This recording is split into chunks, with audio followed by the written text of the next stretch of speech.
How your mind tricks you. Don't believe everything you think. Introduction. Your mind, your greatest ally, shapes your reality, fuels your ambitions, and guides you through life. It's where every dream begins, where every challenge is solved, and where the story of your life unfolds. But what if I told you it's also your greatest trickster? That it can distort your thoughts, lead you to false conclusions, cloud your judgment, and even hold you back from reaching your true potential. Every day, without even realizing it, we fall into mental traps that affect our decisions, relationships, and confidence. These are subtle, sneaky tricks your mind plays, designed to keep you comfortable, but ultimately keeping you stuck. In this book, we dive deep into the workings of the human mind, exposing the 10 most common mental traps that deceive us and shape our reality in ways we don't always understand. But this isn't just about identifying the tricks. Each chapter is packed with actionable insights, real-life examples, and proven strategies to help you break free from these traps. You'll learn how to challenge your thoughts, shift your mindset, and build the mental resilience needed to live a more empowered and intentional life. Whether it's overcoming self-doubt, escaping the grip of negativity, or learning to embrace uncertainty, this book is your guide to mastering your mind and, ultimately, your life. Chapter 1. The Illusion of Control. Do you ever feel like you need to control everything? Your day-to-day schedule, how people respond to you, or even the outcomes of events in your life? It's natural to feel this way. Our minds are wired to crave stability and certainty, and we often mistake control for security. The mind whispers, if you can just manage every little detail, nothing will go wrong. But here's the reality. No matter how hard you try, life is full of uncertainties and variables you simply can't influence. Think about the weather. You can plan your day around a sunny forecast, but an unexpected rainstorm might still catch you off guard. Or consider other people's actions.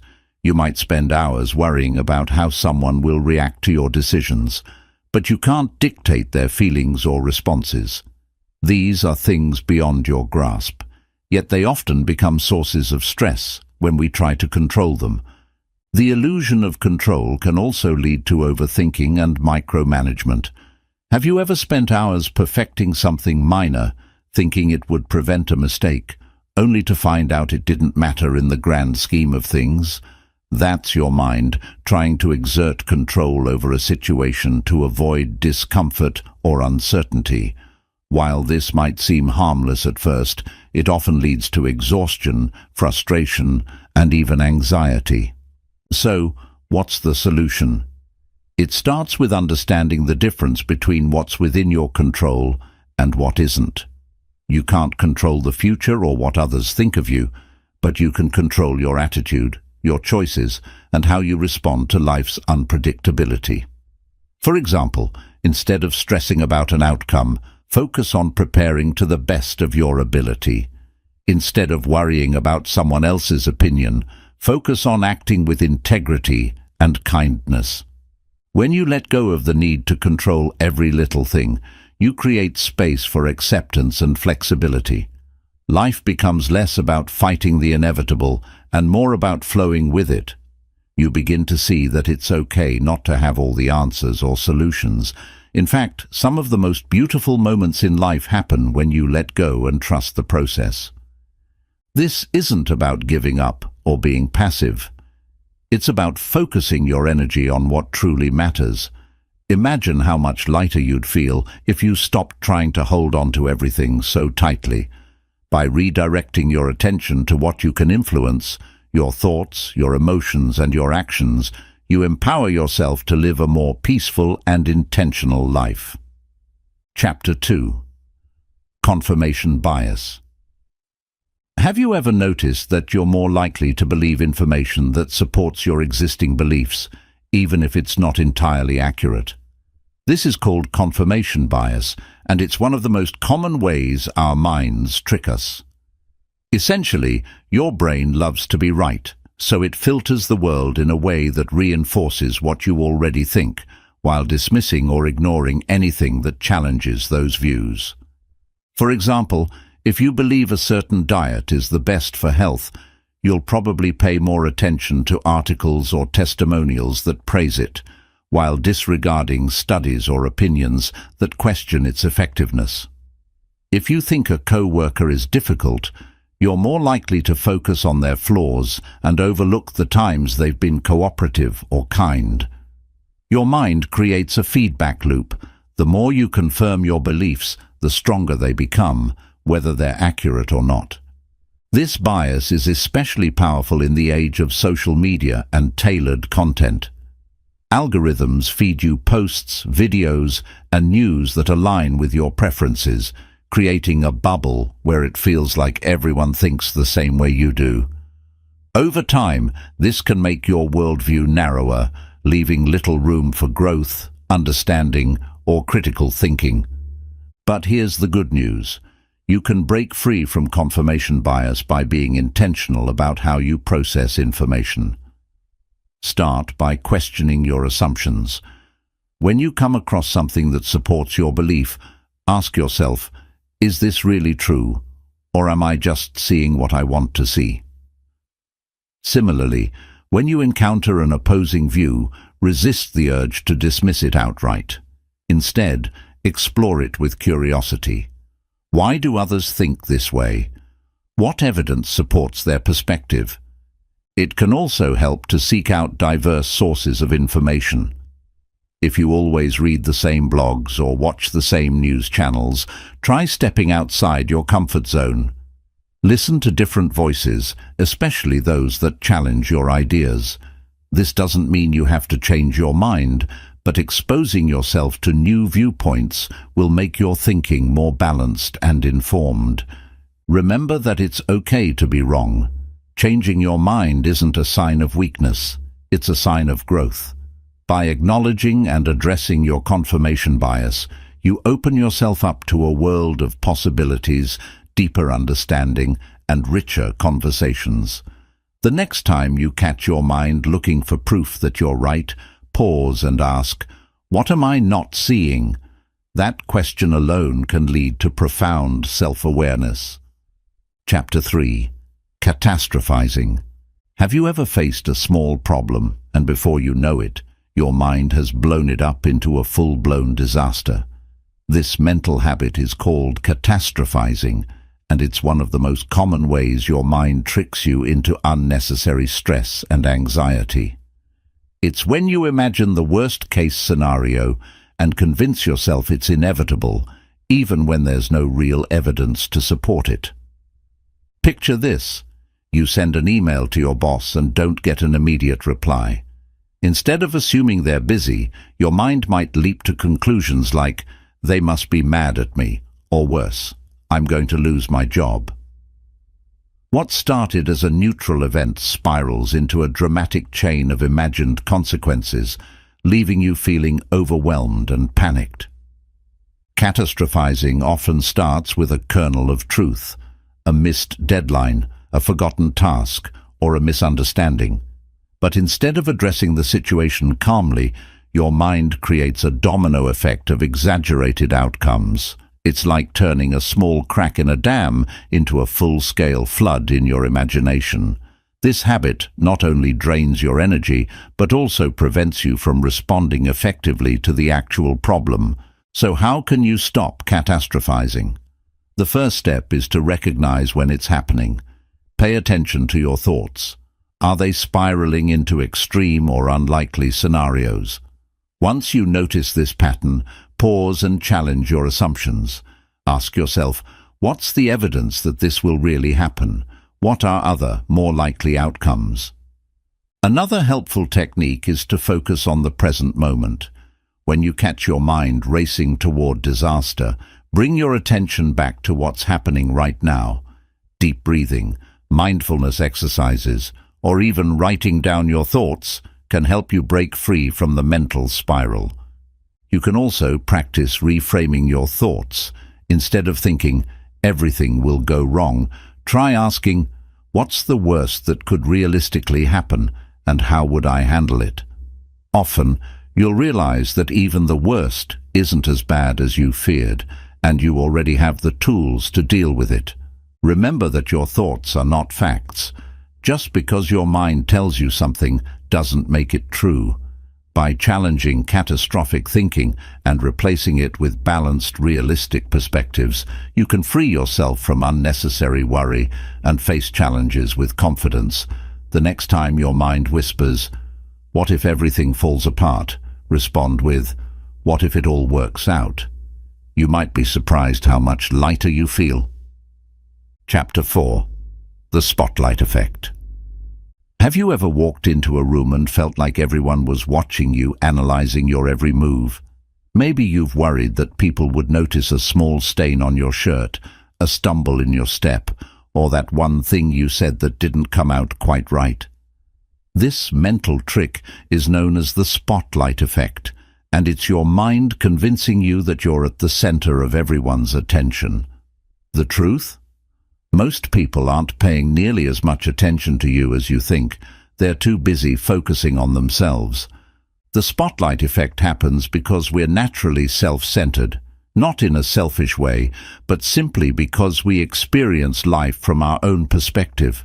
When something feels significant to us, like a mistake we made or how we look, it's easy to assume it's equally significant to others.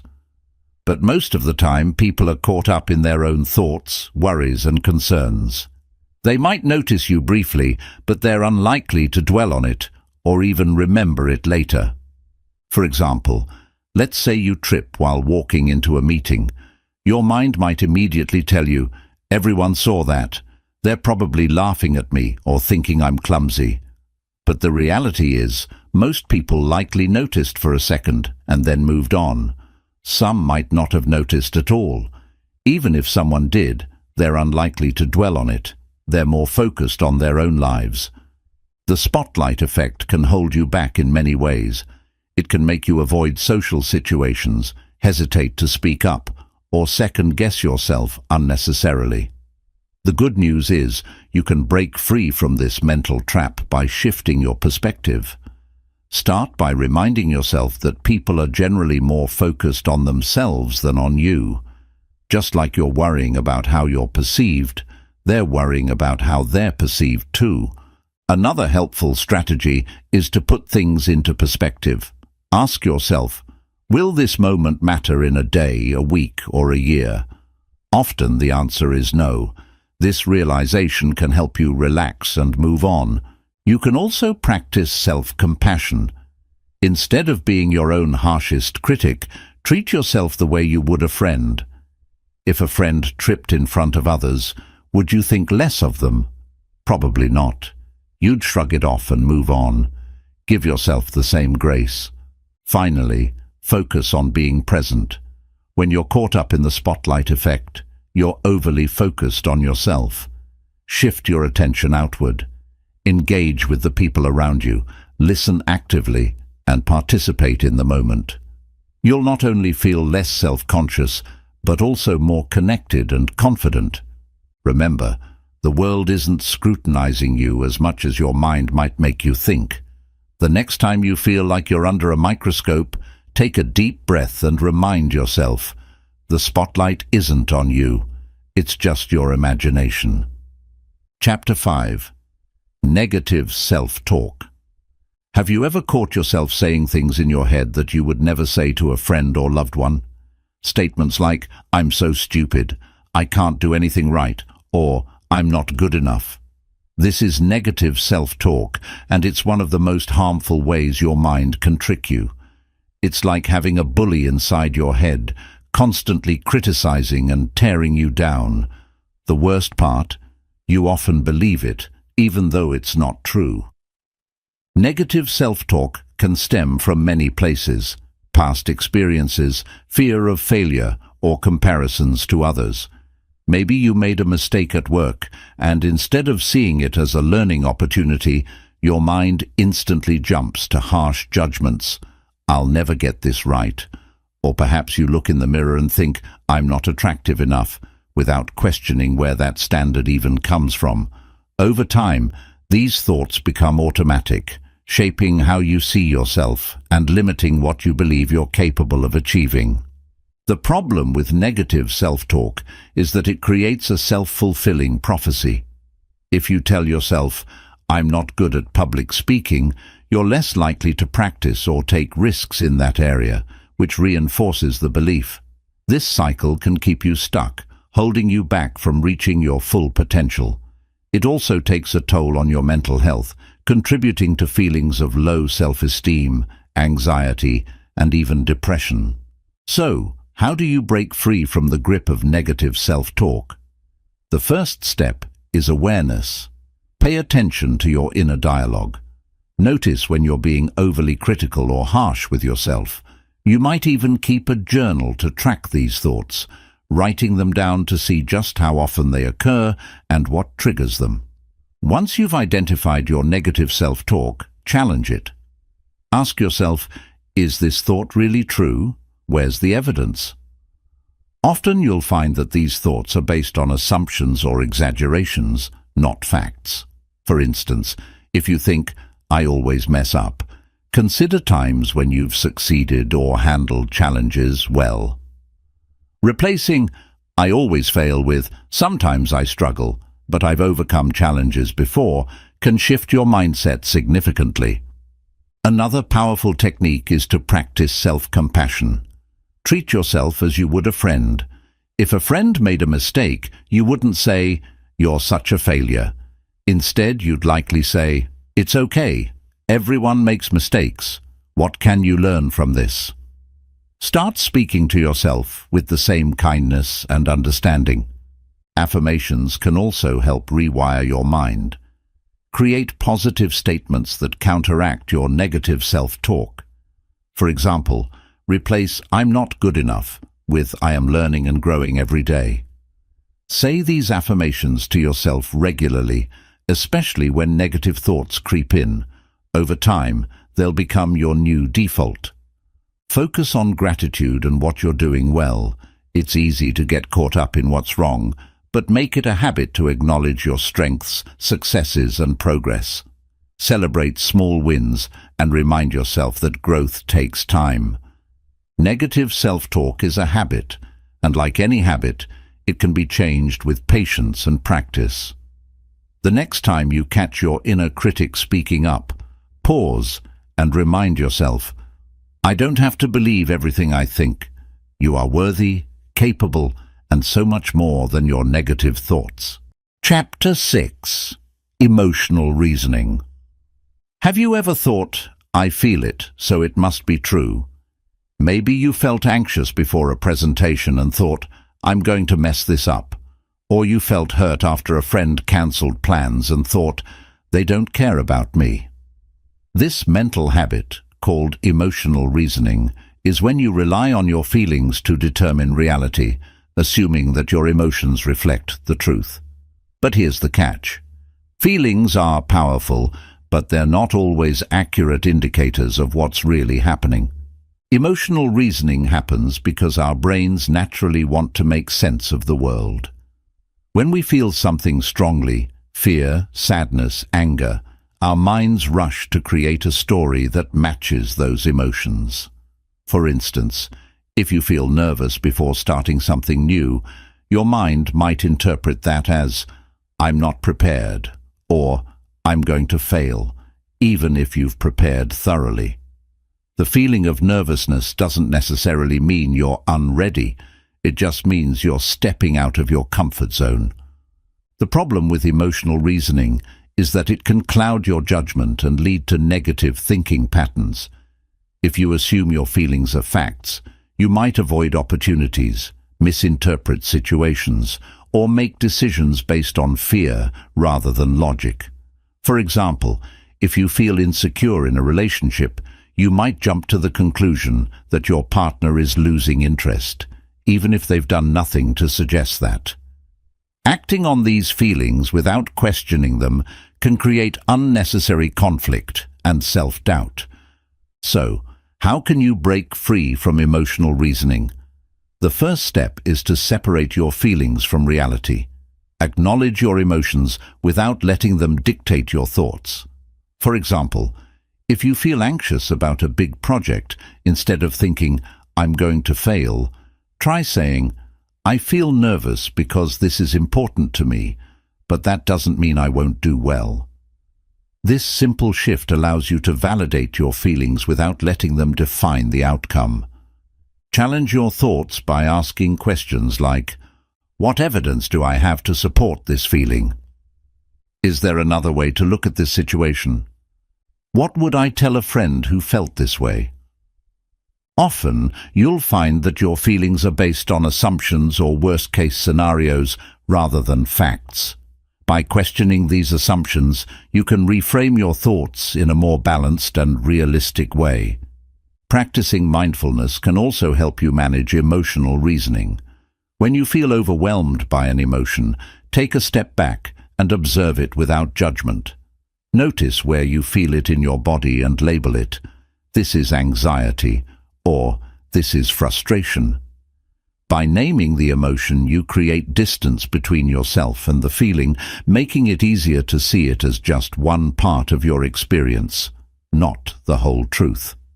Another strategy is to focus on actions rather than reactions. Instead of letting your emotions dictate how you respond, think about your values and goals. For example, if you feel discouraged about your progress on a project, instead of giving up, remind yourself why you started and take one small step forward.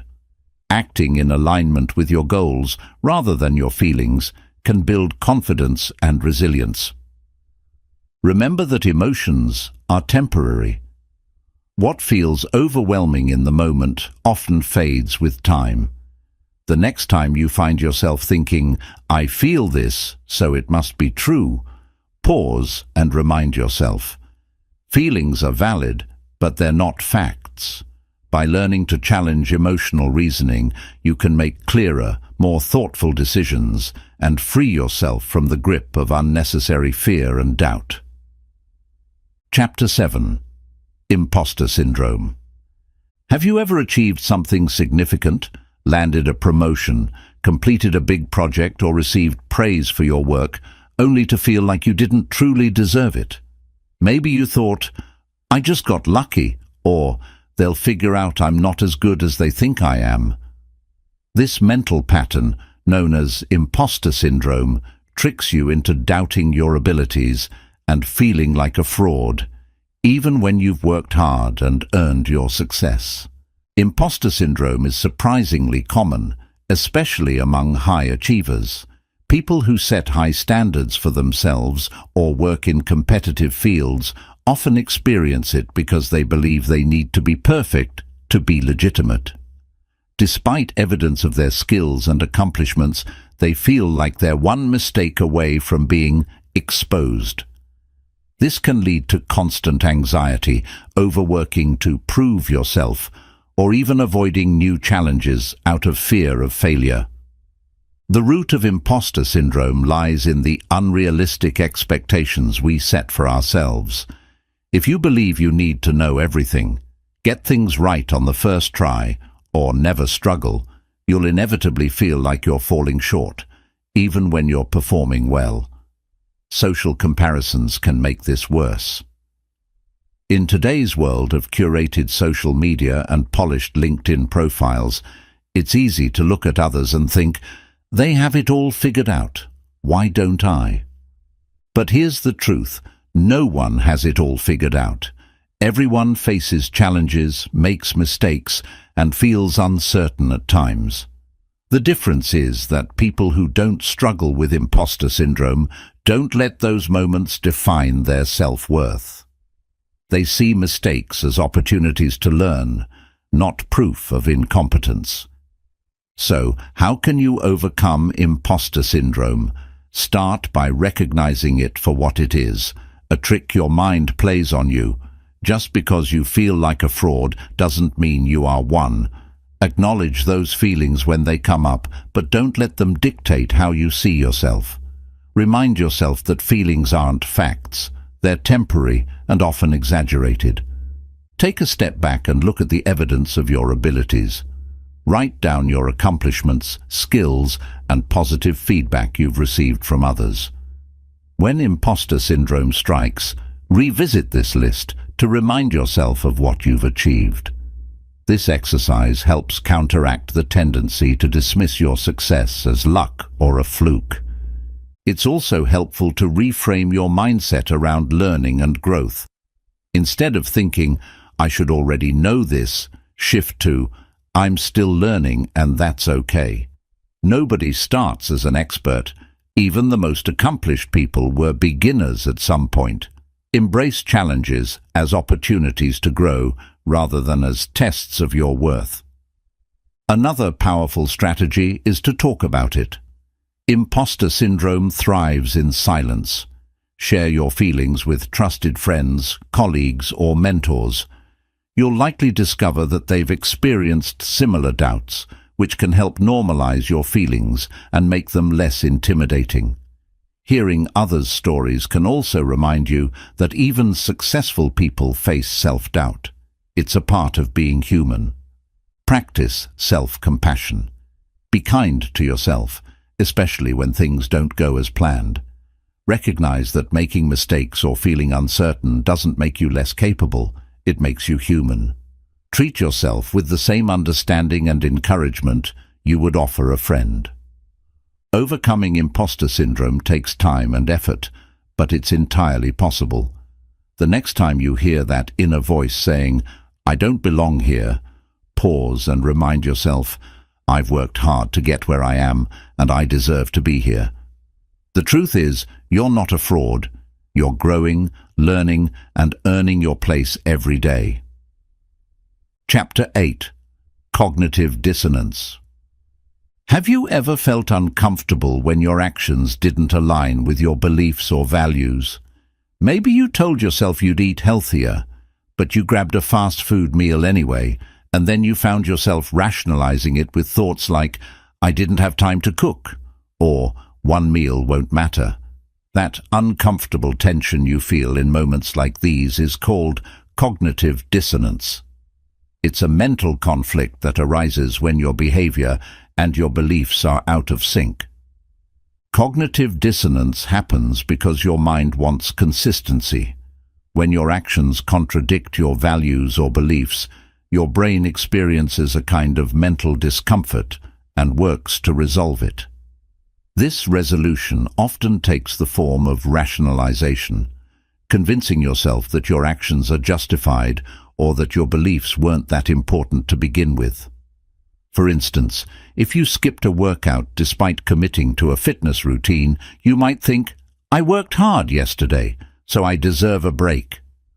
While this explanation soothes the discomfort, it doesn't address the underlying inconsistency.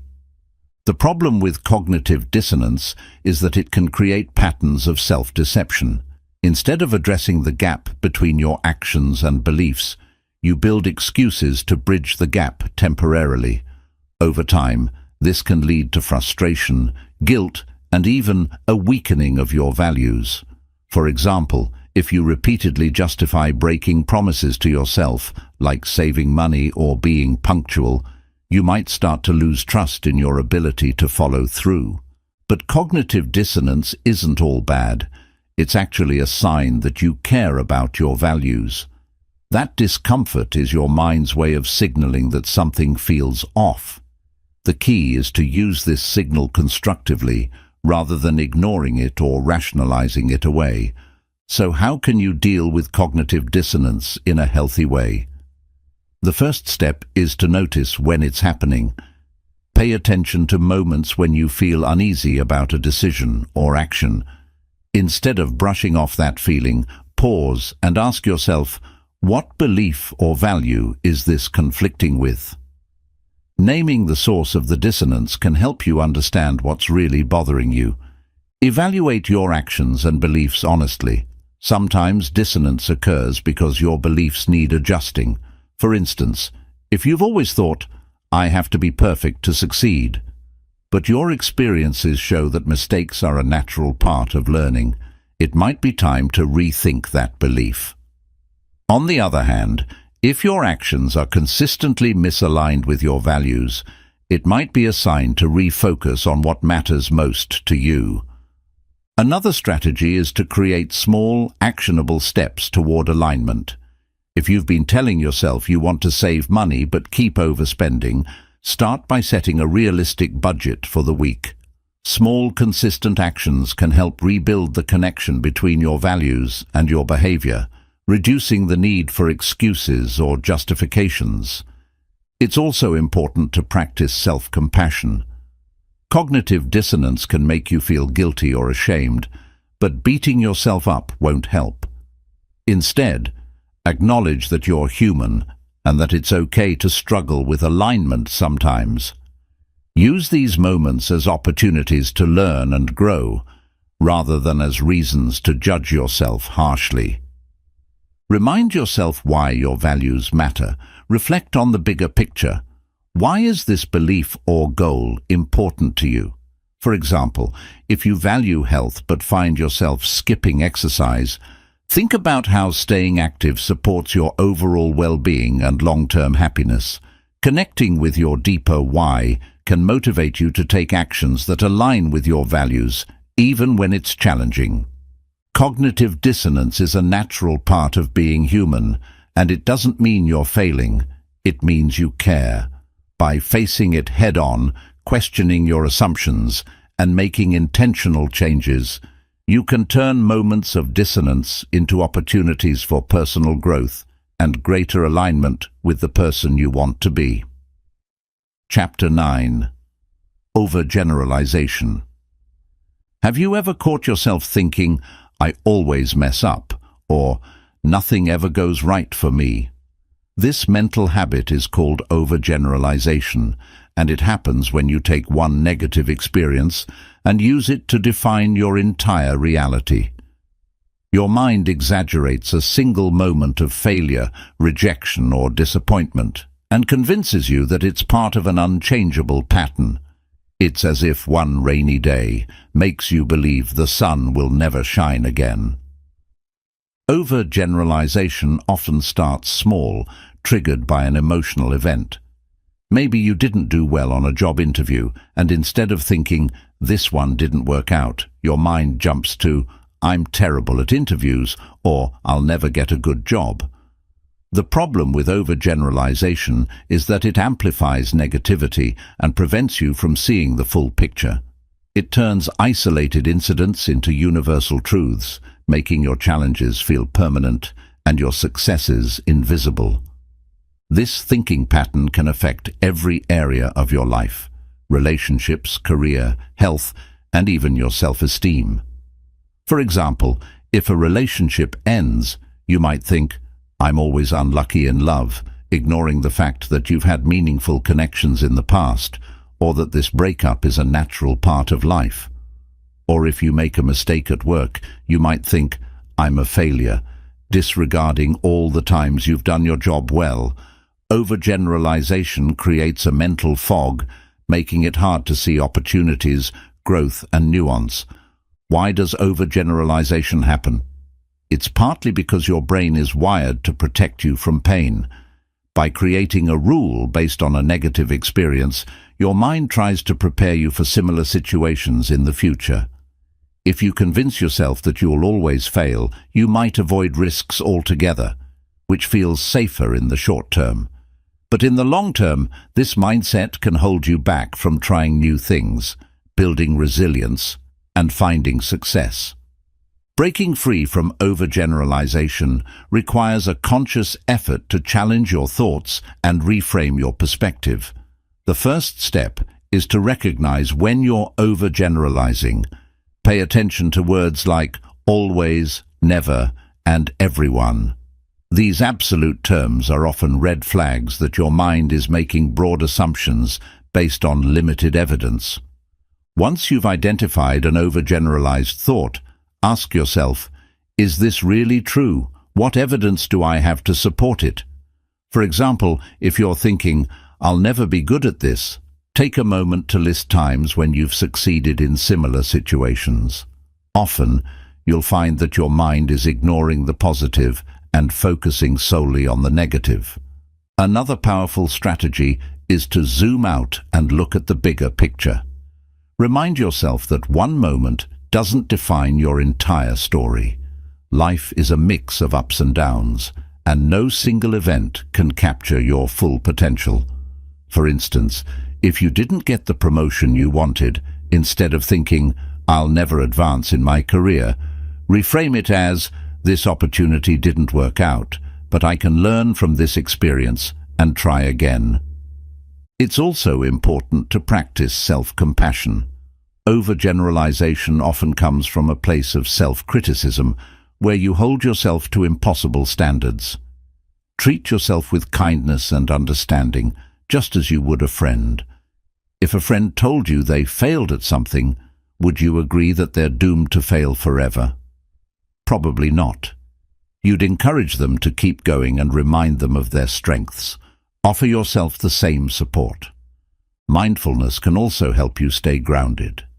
When you're caught in the trap of overgeneralization, bring your focus back to the present moment. Notice what's happening right now, without judgment. Instead of letting your mind spiral into the past or future, anchor yourself in the here and now, where challenges are often more manageable than they seem. Remind yourself that setbacks are part of growth. Everyone faces obstacles and makes mistakes, but those moments don't define who you are. They're stepping stones on the path to becoming stronger, wiser, and more resilient. The next time you hear yourself thinking, "This always happens to me," pause and challenge that thought. Ask yourself, what else is true? You might be surprised by how much light shines through the clouds when you take the time to look for it. Chapter 10. The Halo Effect. Have you ever met someone who seemed so charming, confident, or talented that you automatically assumed they were great at everything? Or maybe you've judged someone negatively based on one unappealing trait, even though you didn't know much else about them. This mental shortcut is known as the halo effect, and it's your brain's way of letting one characteristic, good or bad, overshadow everything else about a person or situation. While this can make snap judgments easier, it often leads to distorted perceptions and unfair biases. The halo effect happens because your mind likes simplicity. Instead of evaluating a person or situation based on multiple factors, it latches onto one standout trait and uses it to fill in the blanks. For instance, if someone is physically attractive, your brain might automatically associate them with positive qualities like intelligence, kindness, or competence, even if there's no evidence to support those assumptions. On the flip side, if someone has a habit you dislike, such as speaking loudly, you might unfairly conclude that they're rude or inconsiderate, ignoring other aspects of their personality. This effect is not just limited to people. It can influence how you perceive brands, products, and even ideas.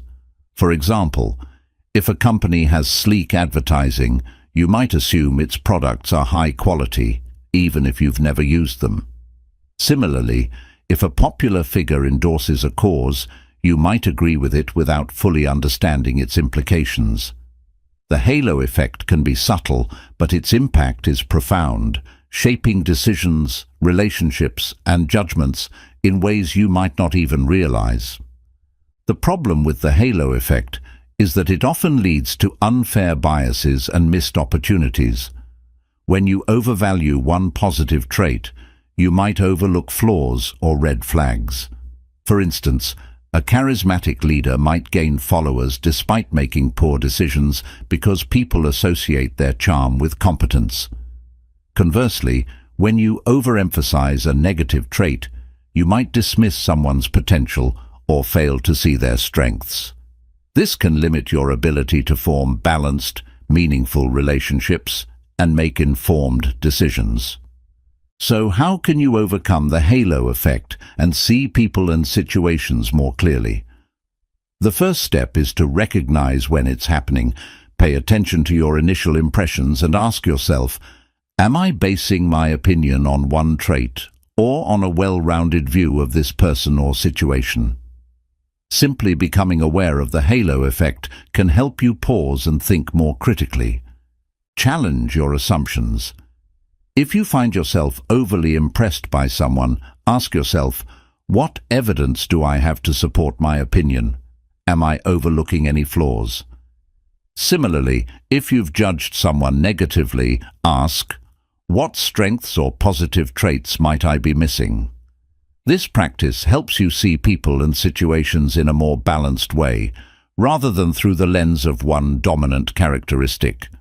It's also helpful to gather more information before forming an opinion. Instead of relying on first impressions, take the time to observe or learn more about a person or situation. If you're hiring someone, for example, don't let their confidence in the interview overshadow their qualifications or past performance. If you're considering a product, read reviews or ask for recommendations rather than relying solely on how it's marketed. Another strategy is to practice empathy and openness. Remind yourself that everyone is complex and multifaceted, just like you. People have strengths and weaknesses, and no one fits neatly into a single category. By approaching others with curiosity and a willingness to learn, you can form deeper, more authentic connections. Be mindful of how the halo effect influences your own self-perception. Just as you might judge others based on one trait, you might judge yourself in the same way. For example, you might focus on a single mistake and let it overshadow your achievements, or you might overestimate your abilities in one area and ignore where you need to grow.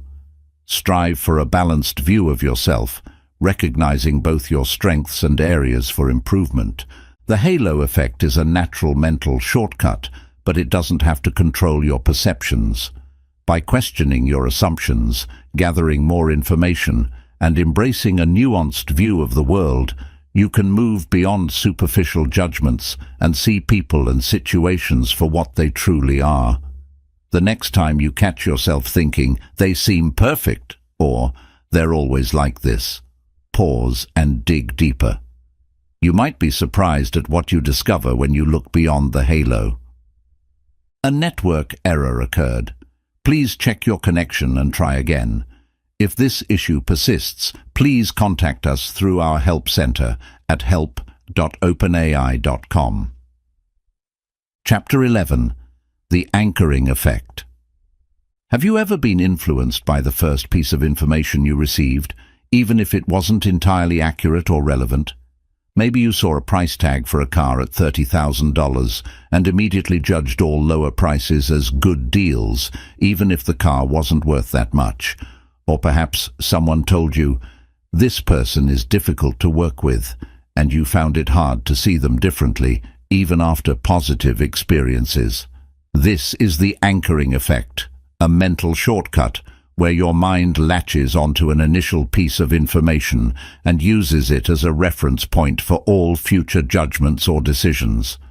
The anchoring effect is powerful because it happens subconsciously. When you encounter a piece of information, whether it's a number, a statement, or even a first impression, your brain uses it as a mental anchor. All subsequent thoughts and evaluations are compared to this anchor, even if it's arbitrary or flawed. For example, if a salary negotiation starts with a lowball offer, you might end up settling for less than you're worth because the initial number sets the tone for the discussion. Similarly, in social situations, a first impression, positive or negative, can influence how you perceive someone's actions, no matter what they do afterward.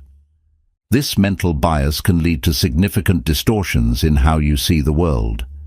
Anchoring can cause you to overvalue or undervalue things, miss important details, or make decisions that aren't in your best interest. In marketing, businesses often use anchoring to influence your spending. For instance, a store might display a high-priced item prominently to make mid-priced items seem like bargains. Anchors also play a role in negotiations. legal judgments, and even everyday conversations. Once an anchor is set, it's hard to break free from its influence. But the anchoring effect isn't just about numbers or negotiations. It also impacts how you view yourself. If someone labels you early on in life, calling you shy, talented, or not good at math, that label can become an anchor for your self-perception. Even as you grow and change, you might unconsciously compare yourself to that initial judgment, limiting your potential or skewing how you see your abilities. So, how do you overcome the anchoring effect and make clearer, more rational decisions? The first step is to recognize when an anchor is influencing you. Ask yourself, am I basing my decision or opinion on the first piece of information I received? Is this initial reference point actually accurate or relevant? Awareness is the key to breaking free from automatic thinking. Gather more information and expand your perspective. If you're shopping, compare prices across multiple sources instead of relying on the first number you see. If you're meeting someone new, give yourself time to observe their behavior and form your own opinions rather than sticking to what you were told. The more data you have, the less power a single anchor will have over your judgment.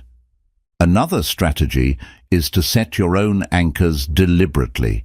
If you're entering a negotiation, research the fair market value ahead of time and use that as your reference point rather than relying on what the other party presents. Similarly, when evaluating your own abilities or worth, base your judgments on facts and evidence, like skills you've developed or achievements you've earned, rather than on outdated labels or criticisms. Mindfulness can also help you resist the pull of anchors. When you notice an anchor influencing your thoughts, pause and take a step back. Reflect on what really matters in the situation and focus on the bigger picture.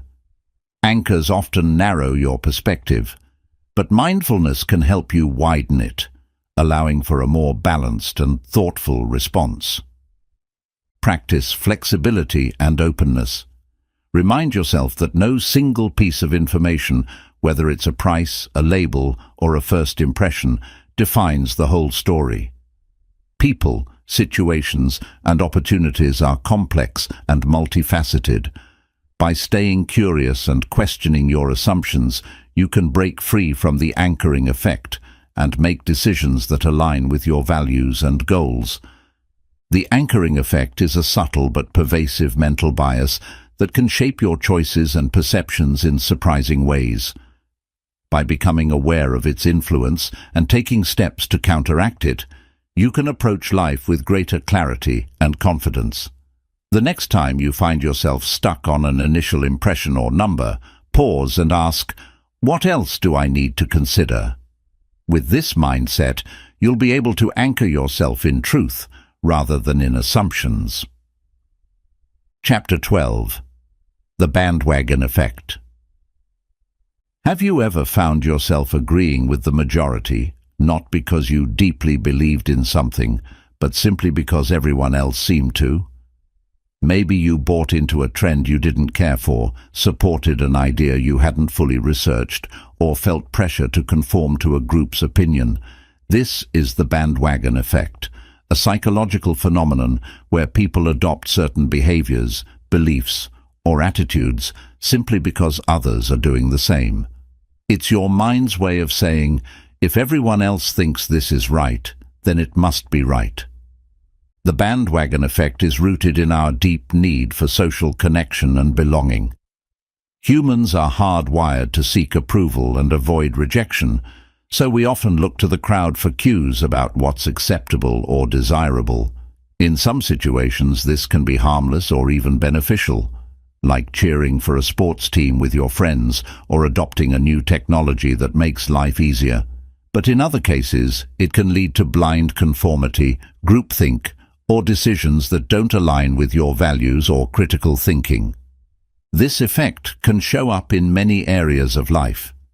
In consumer behavior, it's why people flock to buy the latest gadget, not because they need it, but because it's seen as the must-have item of the moment. In social situations, it can lead to peer pressure, where you go along with a group's choices to fit in, even if you disagree. And in larger contexts, like politics or social movements, the bandwagon effect can amplify ideas, whether positive or harmful, because people jump on board without fully understanding the implications. The danger of the bandwagon effect is that it often overrides your individual judgment.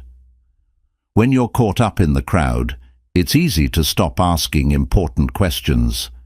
Do I really agree with this? Does this align with my values? What are the consequences of this choice? Instead, the group's momentum carries you forward, making it harder to step back and think critically. Breaking free from the bandwagon effect starts with awareness. Pay attention to situations where you feel pressured to conform or agree. Ask yourself, am I doing this because I believe in it or because everyone else is? Recognizing when you're being influenced by the crowd is the first step toward reclaiming your autonomy. Take time to evaluate your own values, beliefs, and priorities. What matters most to you? When you have a strong sense of your identity and principles, it becomes easier to resist external pressures. For example, if sustainability is important to you, you might think twice before jumping on the latest fast fashion trend, even if everyone else is raving about it. Another helpful strategy is to seek out diverse perspectives. The bandwagon effect often thrives in echo chambers where everyone around you shares similar views. By exposing yourself to different opinions, cultures, and ideas, you can broaden your understanding and make more informed decisions. For instance, if a particular political movement is gaining traction, take the time to research both its supporters and critics before forming your own opinion. It's also important to practice critical thinking. When you notice a popular trend or idea, ask yourself, what evidence supports this? What are the potential downsides? Does this align with my goals and values? By engaging with these questions, you can move beyond surface-level influence and make choices that feel authentic to you. Mindfulness can also help you resist the pull of the crowd. When you feel swept up in a group's energy, pause and ground yourself in the present moment. Take a few deep breaths and reflect on how you're feeling. Are you excited, anxious, or uncertain? Acknowledging your emotions can help you separate them from the external pressure to conform. Remember that it's okay to stand out. Going against the crowd can be intimidating, but it's often necessary to stay true to yourself. Trust that your perspective is valid, even if it's different from the majority. In fact, some of the most innovative ideas and meaningful changes in history have come from people who dared to challenge the status quo. The bandwagon effect is a natural part of human behavior, but it doesn't have to control you.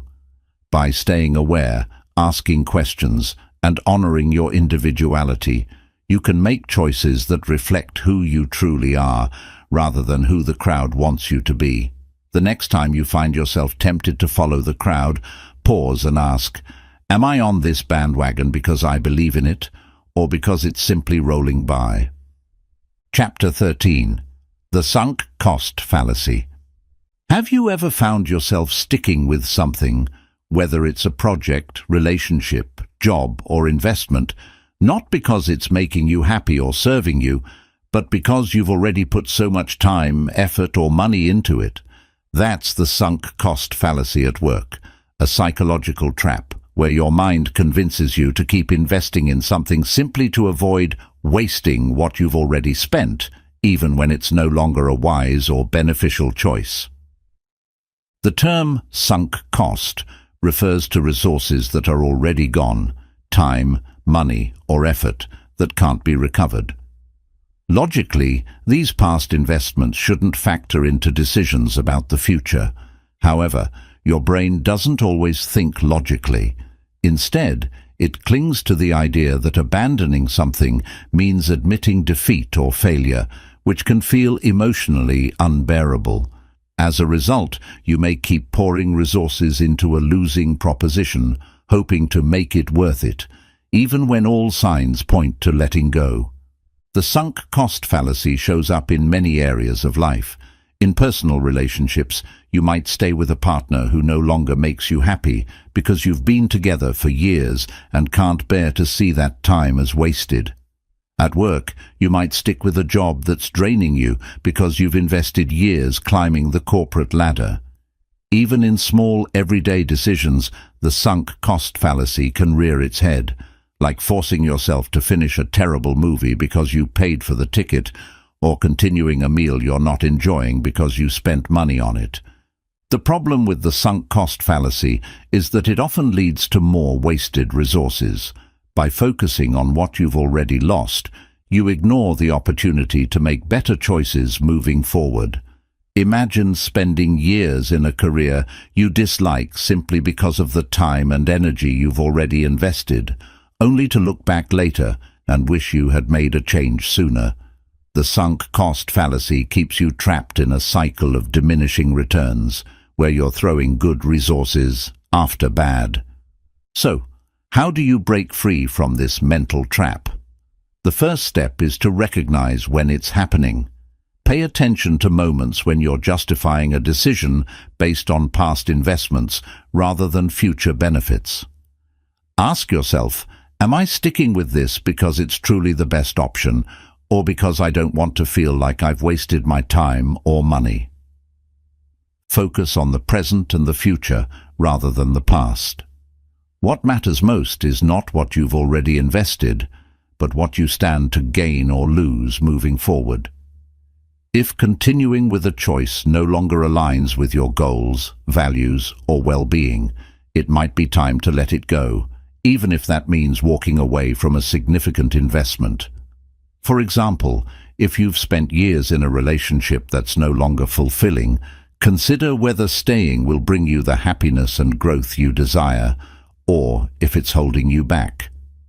Another helpful strategy is to reframe the idea of wasting resources. Instead of seeing letting go as a failure, view it as a learning experience. Every investment, whether it's time, money, or effort, teaches you something valuable, even if the outcome isn't what you hoped for. By shifting your perspective, you can let go of the guilt and focus on what you've gained from the experience. You can also practice decision-making based on objective criteria. Create a list of pros and cons, or outline your long-term goals. Does sticking with this choice move you closer to your desired future, or is it keeping you stuck? Having a clear framework can help you make decisions that are grounded in logic and intention, rather than emotions tied to the past. Practice self-compassion. The sunk cost fallacy often comes with feelings of regret, guilt, or fear of judgment. Remind yourself that everyone makes decisions based on the information they have at the time. Just because something didn't work out as planned doesn't mean you failed. It means you're human. Forgive yourself for past investments that didn't pan out and focus on making the best decisions for your future. The sunk cost fallacy is a powerful mental trap, but it's not impossible to overcome. By shifting your focus from what's already gone to what lies ahead, you can free yourself from the burden of past investments and make choices that align with your happiness and goals. The next time you catch yourself thinking, "I've already put so much into this," pause and ask, what will serve me best moving forward? Letting go isn't about giving up. It's about creating space for something better. Chapter 14. Social Comparison Trap. Do you ever catch yourself looking at someone else's life and thinking, "Why can't I have that?" Or, "They're so much more successful, happier, or better than me"? This mental habit is known as the social comparison trap, and it's one of the most common ways your mind can trick you into feeling inadequate or unworthy. By comparing yourself to others, often without knowing the full context, you undermine your own confidence and happiness. Social comparison is a natural human tendency. We use it as a way to measure our progress, understand our place in the world, and learn from others. In small doses, it can even motivate us to improve ourselves. But in today's hyper-connected world, where social media showcases carefully curated versions of people's lives, social comparison often becomes unhealthy. You might see someone posting about their new job, vacation, or relationship, and immediately feel like your own achievements pale in comparison. The problem is, you're comparing your behind-the-scenes reality to someone else's highlight reel. The social comparison trap can show up in many areas of life. At work, you might compare your career trajectory to a colleague's and feel like you're falling behind. In relationships, you might envy a friend's seemingly perfect partnership while ignoring the challenges they don't share. Even in your appearance, you might measure yourself against influencers or celebrities, forgetting that their polished images often come with filters, makeup, and professional editing. The trap of social comparison is that it focuses your attention on what you lack rather than what you have. It shifts your perspective from gratitude to scarcity, leaving you feeling inadequate or resentful. This mindset not only harms your self-esteem, but also prevents you from celebrating your own unique journey. Worse, it can create a cycle of negativity, where no matter what you achieve, you constantly look to others and think, "It's not enough." So, how can you break free from the social comparison trap? The first step is to recognize when it's happening. Pay attention to moments when you feel envious, insecure, or overly critical of yourself. Ask yourself, am I comparing my life to someone else's? Is this comparison helpful or harmful? Often, simply being aware of the habit can help you detach from it. Shift your focus inward. Instead of comparing yourself to others, compare yourself to your past self. How far have you come? What challenges have you overcome? What skills have you developed? This type of comparison, measuring your growth over time, can inspire you and reinforce your progress without diminishing your self-worth. It's also important to practice gratitude. When you're caught up in what others have, take a moment to reflect on what you have. What are you proud of? What brings you joy? Gratitude shifts your mindset from lack to abundance, reminding you that your life is valuable and meaningful in its own way. Another strategy is to limit your exposure to triggers. If social media often makes you feel inadequate, consider curating your feed to include accounts that uplift and inspire you, rather than ones that spark envy. You might also take breaks from social media or set boundaries around how much time you spend online. Remember, it's okay to protect your mental health. Additionally, remind yourself that everyone's journey is different. Just because someone else is succeeding doesn't mean you're failing. Life isn't a race or a competition. It's a unique path that unfolds at its own pace. Celebrate others' successes without comparing them to your own, and trust that your journey has its own timing and purpose. Practice self-compassion. When you find yourself caught in the comparison trap, be kind to yourself. Acknowledge your feelings without judgment, and remind yourself that it's okay to have moments of doubt or insecurity. Treat yourself with the same understanding and encouragement you would offer a friend. The social comparison trap is easy to fall into, but it doesn't have to define you. By shifting your focus inward, practicing gratitude, and embracing your unique journey, you can break free from the cycle of comparison and build a life that feels fulfilling and authentic to you. The next time you find yourself thinking, "Why don't I have what they have?" pause and ask, "What do I already have, and how can I make the most of it?" You might be surprised by how much beauty and value your life already holds. Chapter 15. The Ostrich Effect.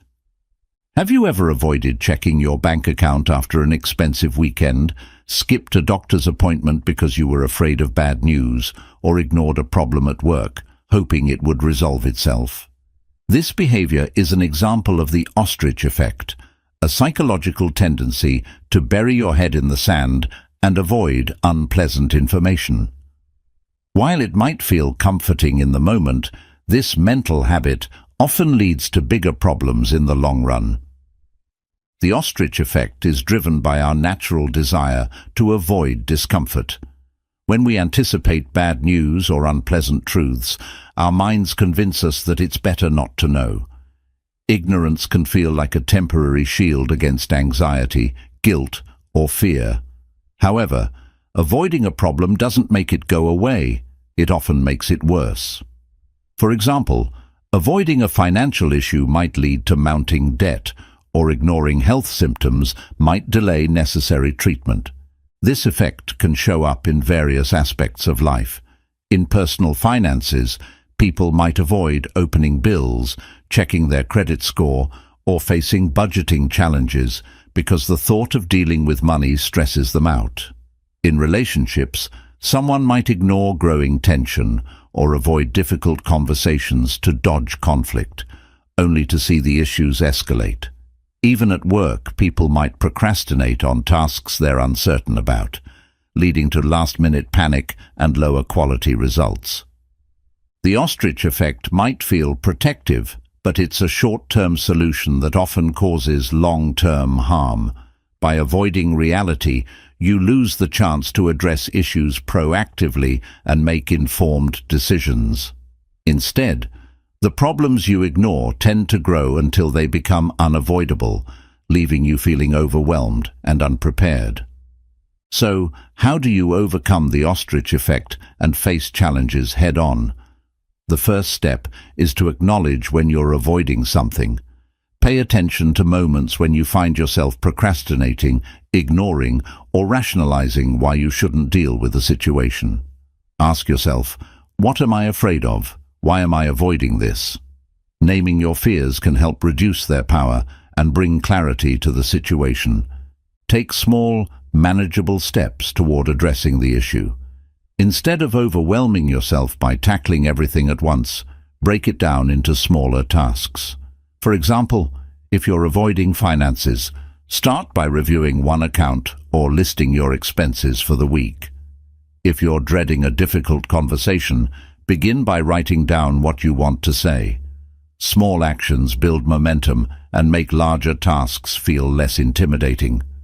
It's also helpful to reframe your mindset around discomfort. Remind yourself that facing an issue might be uncomfortable in the short term, but it's the only way to find solutions and move forward. For example, checking your bank balance might feel stressful initially, but it gives you the information you need to create a plan. Having a difficult conversation might feel awkward, but it can lead to greater understanding and stronger relationships. Another strategy is to seek support. You don't have to face challenges alone. Share your concerns with a trusted friend, mentor, or professional who can offer guidance and encouragement. Sometimes, simply talking about what you're avoiding can make it feel more manageable.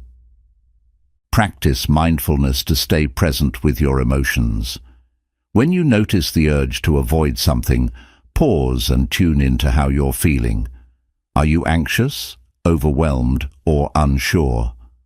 Acknowledge these emotions without judgment and remind yourself that it's okay to feel this way. By staying present, you can respond to the situation with clarity and intention, rather than reacting out of fear.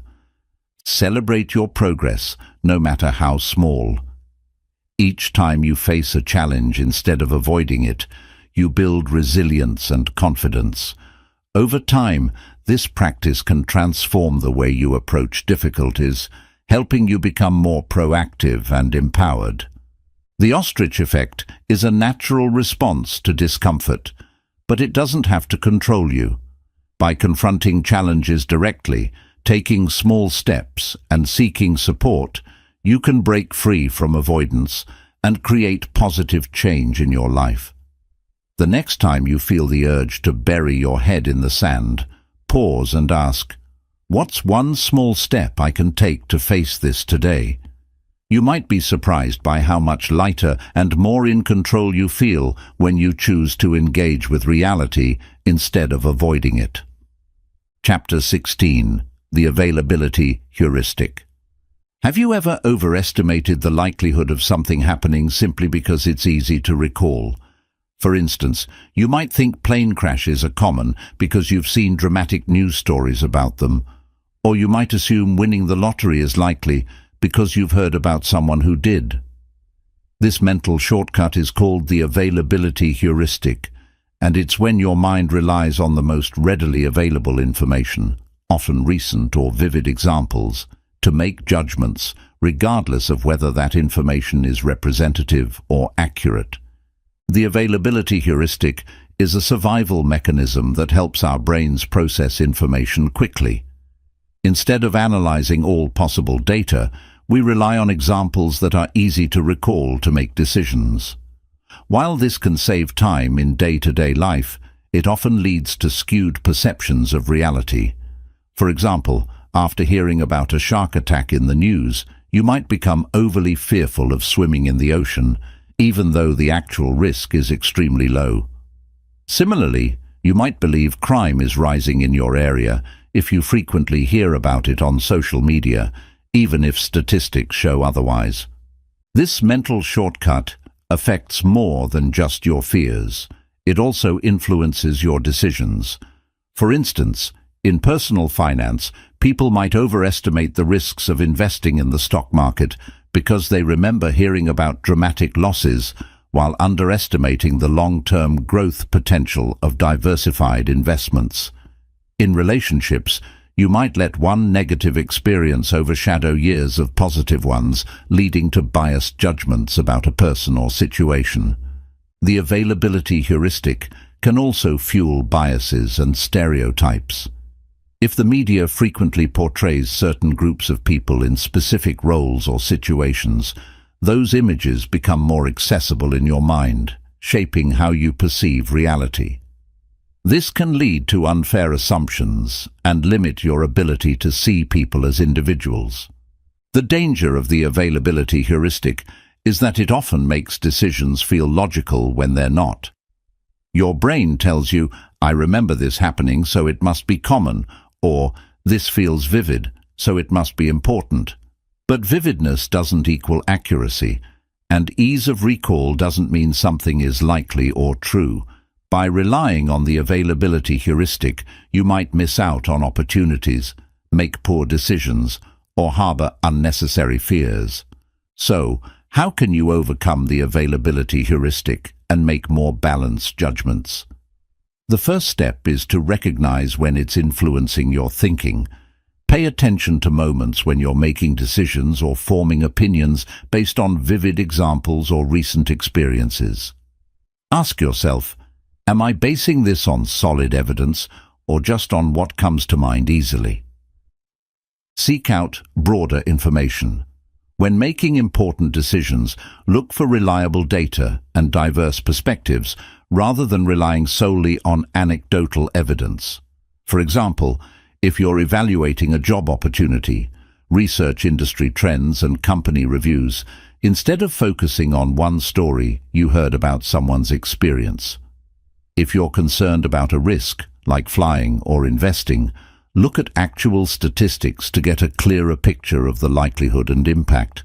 It's also helpful to challenge your assumptions by asking critical questions. What is the real probability of this happening? Am I focusing on one vivid example instead of the bigger picture? What are other possible explanations or outcomes? By engaging in this type of critical thinking, you can move beyond gut reactions and make decisions that are more grounded in reality. Another way to counter the availability heuristic is to broaden your perspective. Exposure to diverse experiences, cultures, and viewpoints can help you challenge narrow or overly vivid narratives. For instance, traveling, reading widely, or engaging in conversations with people who have different backgrounds can expand your understanding of the world and reduce the influence of isolated examples. Practice mindfulness to stay present with your thoughts and emotions. When you feel a strong reaction to a vivid memory or example, pause and reflect. Acknowledge the feeling without letting it dictate your decisions. For example, if a recent car accident makes you anxious about driving, remind yourself that the emotional intensity of the memory doesn't necessarily reflect the actual risk. The availability heuristic is a natural mental shortcut, but it doesn't have to control your thinking. By questioning vivid examples, seeking reliable data, and broadening your perspective, you can make clearer, more informed decisions. The next time your mind says, "This is so memorable, it must be true," pause and ask, "What's the bigger picture?" In doing so, you'll free yourself from the grip of mental shortcuts and gain a deeper, more accurate understanding of the world. Chapter 17. The Framing Effect. Have you ever made a decision based on how information was presented to you rather than the actual content of that information? For example, you might choose a product labeled 90% fat-free over one labeled contains 10% fat, even though they're identical. This mental bias is called the framing effect, and it refers to how the way information is framed can significantly influence your choices and perceptions, even when the facts remain the same. The framing effect is rooted in how our brains process information. When something is framed in a positive light, such as gains or success, we're more likely to view it favorably. Conversely, when the same information is framed negatively, such as losses or failure, we're more likely to avoid it. For instance, people are more likely to opt for a medical treatment that has a 95% survival rate than one that carries a 5% chance of death, even though both statistics communicate the same risk. This mental bias can have far-reaching implications in various aspects of life. In marketing, companies often use framing to influence consumer behavior. A sale that says, "Save $20," is more appealing than one that says, "Pay $80," even if the original price was $100. In politics, policies are often framed to appeal to emotions. A tax cut might be presented as returning money to hard-working families, while opponents frame it as reducing funding for essential services. These frames shape public opinion by focusing attention on specific aspects of the issue. The framing effect also affects personal decisions. In relationships, the way a situation is presented can influence how you interpret it. For example, if someone says, "We've been through so many challenges and made it," you might feel proud and committed, while framing it as, "We've had so many struggles," might leave you feeling frustrated or doubtful. Similarly, in your career, a job opportunity framed as a chance to grow through challenges might seem exciting, while one framed as a lot of hard work might feel daunting. The danger of the framing effect is that it often leads to irrational decisions. By focusing on how information is presented rather than its actual substance, you might choose options that aren't truly in your best interest.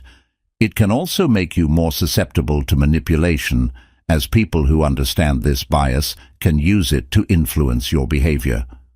So, how can you overcome the framing effect and make more objective decisions? The first step is to recognize when information is being framed. Pay attention to the language and tone used to present choices. Ask yourself, is this framing influencing how I feel about the decision? What's the actual information behind the words?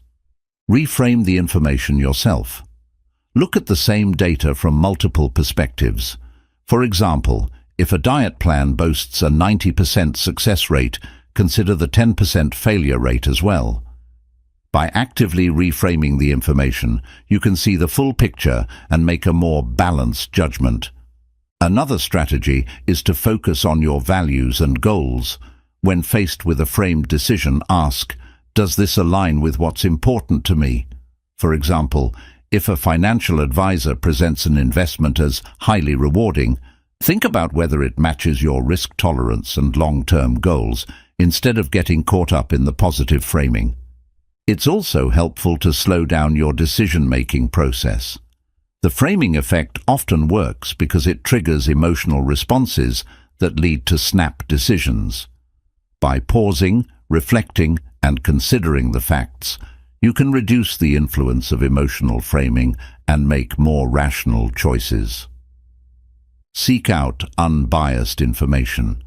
When you suspect framing is at play, look for neutral sources that present the data without spin. For example, if you're deciding between two products, compare their technical specifications directly rather than relying on marketing slogans. The framing effect is a subtle but powerful bias that can shape how you perceive the world and make decisions. By recognizing its influence, questioning the way information is presented, and focusing on the actual data, you can take control of your choices and make decisions that truly reflect your needs and values.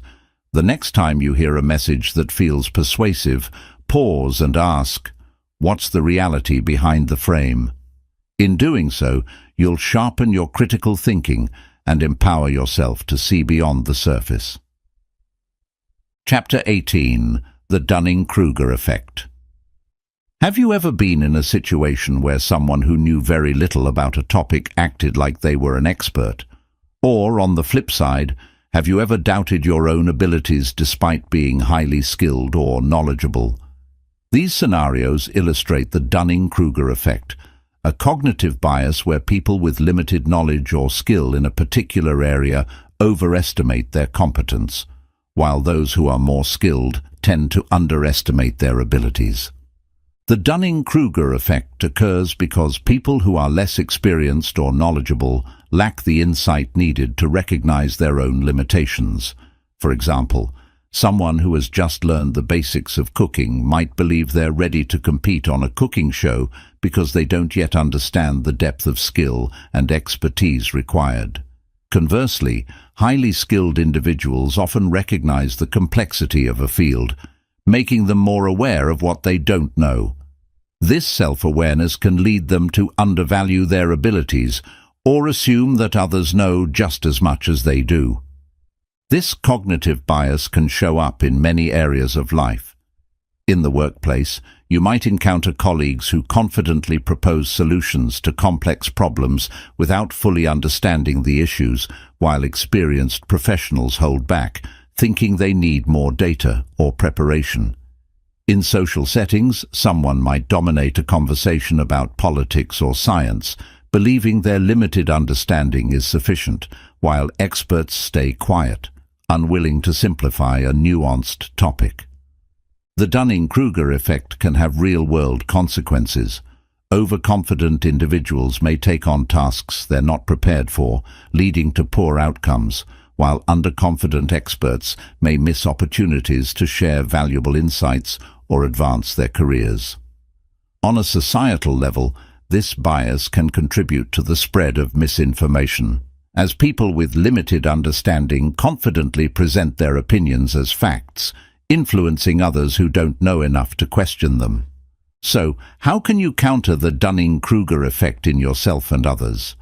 The first step is to cultivate self-awareness. Ask yourself, how much do I really know about this topic? Could there be more to it than I realize? Being honest about your knowledge and experience is key to avoiding overconfidence. Similarly, if you're doubting your abilities, remind yourself that self-doubt often accompanies expertise. Consider seeking feedback from trusted colleagues, friends, or mentors who can provide an objective view of your skills. Commit to continuous learning. The more you explore a subject, the more you'll understand its complexities and your own limitations. For example, if you're passionate about public speaking, attending workshops, or learning from professionals, can help you gain a deeper understanding of what it takes to excel. Over time, this knowledge will help you balance confidence with humility. It's also important to stay open to feedback and alternative perspectives. If someone challenges your viewpoint or highlights a mistake, resist the urge to dismiss them or become defensive. Instead, view it as an opportunity to grow. Recognizing and addressing gaps in your knowledge not only helps you improve, but also earns you respect from others. When dealing with others who exhibit the Dunning-Kruger effect, approach them with patience and curiosity. Rather than shutting them down, ask questions that encourage deeper thinking, such as, "What led you to that conclusion?" or "Have you considered other perspectives?" This approach can help them recognize the limits of their understanding without feeling attacked or dismissed. Practice humility. No matter how much you know, there will always be more to learn. Embrace a mindset of curiosity and growth, and remind yourself that it's okay not to have all the answers. Acknowledging what you don't know is not a weakness, it's a strength that opens the door to learning and collaboration. The Dunning-Kruger effect is a natural cognitive bias, but it doesn't have to control your thinking. By staying self-aware, seeking knowledge, and embracing humility, you can navigate this bias and make more informed decisions. The next time you feel overly confident about a topic or find yourself doubting your expertise, pause and ask, "What don't I know yet?" This simple question can keep you grounded, curious, and open to lifelong growth. Chapter 19. The Optimism Bias. Have you ever believed that good things are more likely to happen to you than to others, or that you're less likely to face challenges or risks? Maybe you think you'll live a longer, healthier life than average, or that your big project will succeed without a hitch. This mental habit is known as the optimism bias, and while it can motivate you to pursue goals and stay hopeful, it can also lead to overconfidence and poor preparation for potential setbacks. The optimism bias is a cognitive tendency to overestimate positive outcomes and underestimate negative ones, particularly for yourself. For example, you might think, "I'll never get into a car accident even if I drive recklessly," or "I don't need to save for emergencies because nothing major will go wrong." This bias can give you a sense of invincibility or blind confidence that shields you from anxiety, but also makes you less likely to prepare for risks or challenges. Optimism bias is deeply rooted in human psychology. It helps protect us from the overwhelming nature of uncertainty and fear by allowing us to focus on potential rewards instead of risks. In moderation, this bias can be a good thing. It can motivate you to take risks, try new things, and push forward even when the odds aren't entirely in your favor. For example, entrepreneurs often rely on optimism to start businesses, despite the high rate of failure. Without this bias, people might never take the risks needed for growth and progress. However, unchecked optimism bias can also lead to unrealistic expectations, poor planning, and avoidable failures. For instance, if you assume a project will go smoothly, you might neglect contingency plans, only to face delays or obstacles that derail your progress. In relationships, optimism bias might make you overlook red flags, believing that everything will work out on its own. In finances, it might lead to undersaving or overspending, assuming you'll always have time to catch up later. So how can you manage the optimism bias and maintain a balanced perspective? The key is to balance hope and realism. Start by recognizing when optimism might be clouding your judgment. Ask yourself, am I assuming the best-case scenario? Have I considered potential challenges or risks? Acknowledging the possibility of setbacks doesn't mean giving up on optimism.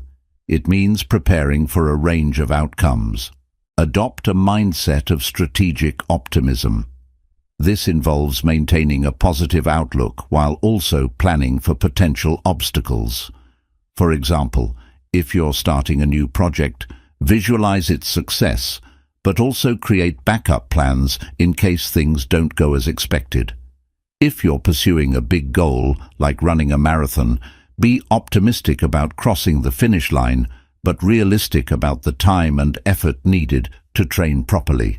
It's also important to seek out diverse perspectives. Optimism bias can make you blind to blind spots, but feedback from others can help you see the bigger picture. Talk to people who've faced similar situations and ask about the challenges they encountered. Their insights can help you prepare for potential pitfalls while keeping your goals in sight. Practicing mindfulness can also help you stay grounded. When you notice yourself getting caught up in overly optimistic thoughts, pause and reflect on the present moment. Are your expectations realistic, or are you ignoring important details? Mindfulness helps you approach situations with clarity and balance, allowing you to embrace both optimism and caution.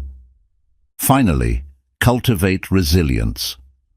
Optimism bias often assumes that avoiding setbacks is the goal, but challenges are an inevitable part of life.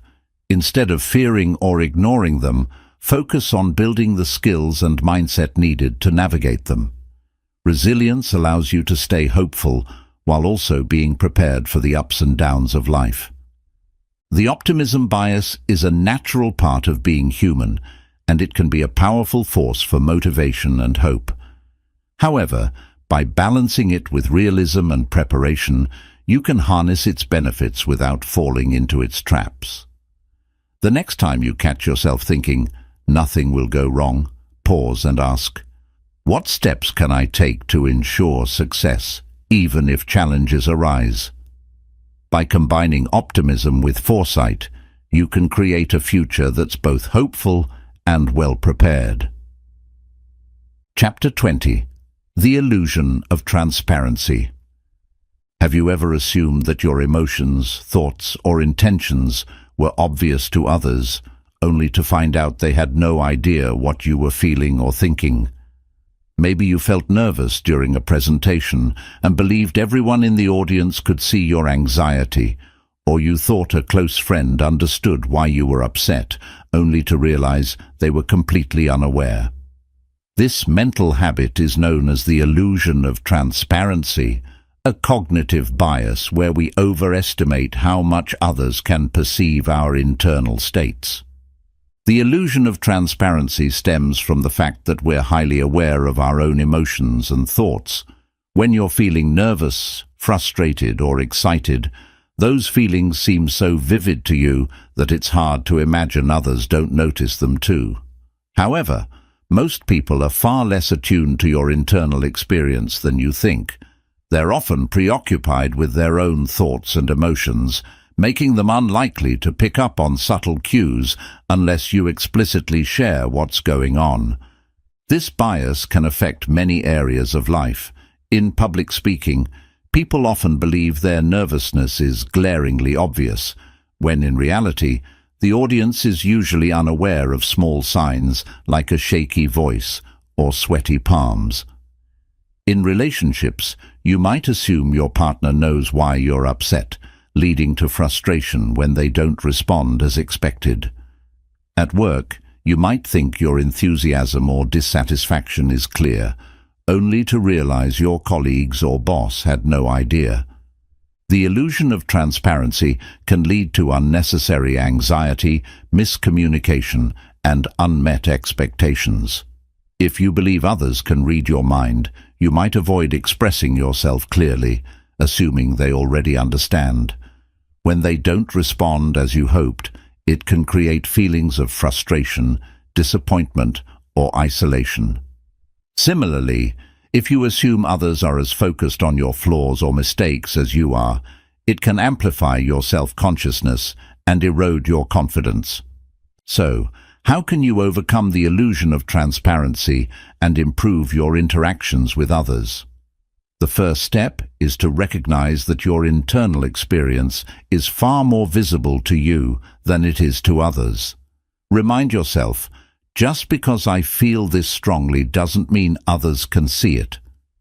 This simple shift in perspective can reduce anxiety and help you approach situations with greater clarity. Communicate openly. Instead of expecting others to pick up on your feelings or intentions, express them directly. For example, if you're nervous about a presentation, you might say, "I'm feeling a little nervous, but I'm excited to share this with you." If you're upset with a friend or partner, explain why. "I was hurt when you cancelled our plans, because I was really looking forward to spending time together." Clear communication helps others understand your perspective and respond more effectively. It's also helpful to practice self-compassion. The illusion of transparency often makes us hyper-aware of our perceived flaws or mistakes, assuming everyone else is just as focused on them. Remind yourself that most people are too busy with their own concerns to notice every little thing about you. Even if they do notice something, it's rarely as significant to them as it feels to you. In public speaking or other high-pressure situations, focus on your message rather than your emotions. Instead of thinking, "Everyone can see how nervous I am," shift your attention to what you want to communicate. Remember, your audience is there to hear your ideas, not to scrutinize your emotional state. Another way to counter the illusion of transparency is to ask for feedback. If you're unsure whether your emotions or intentions are coming across, check in with others. For example, after a meeting, you might ask a colleague, "Did my enthusiasm come through, or should I have been more explicit?" This not only helps you clarify your message, but also builds stronger connections with others. Embrace the idea that miscommunication is a normal part of human interaction. No one can read minds, and misunderstandings are inevitable. What matters most is your willingness to clarify, adjust, and keep the lines of communication open. The illusion of transparency is a natural bias, but it doesn't have to hold you back. By recognizing its influence, communicating openly, and focusing on what truly matters, you can build stronger relationships, reduce anxiety, and express yourself with greater confidence. The next time you catch yourself thinking, "Everyone knows how I feel," pause and ask, "Have I actually communicated this clearly?" You might find that a little extra effort in expressing yourself goes a long way in bridging the gap between your inner world and the perceptions of others. Chapter 21. The Zeigarnik Effect. Have you ever found it hard to stop thinking about something you left unfinished? Maybe it was a project at work, a conversation that ended abruptly, or even a book you started but never finished. This mental phenomenon is known as the Zeigarnik effect, where your brain fixates on incomplete tasks, making them feel more prominent and harder to forget compared to completed ones.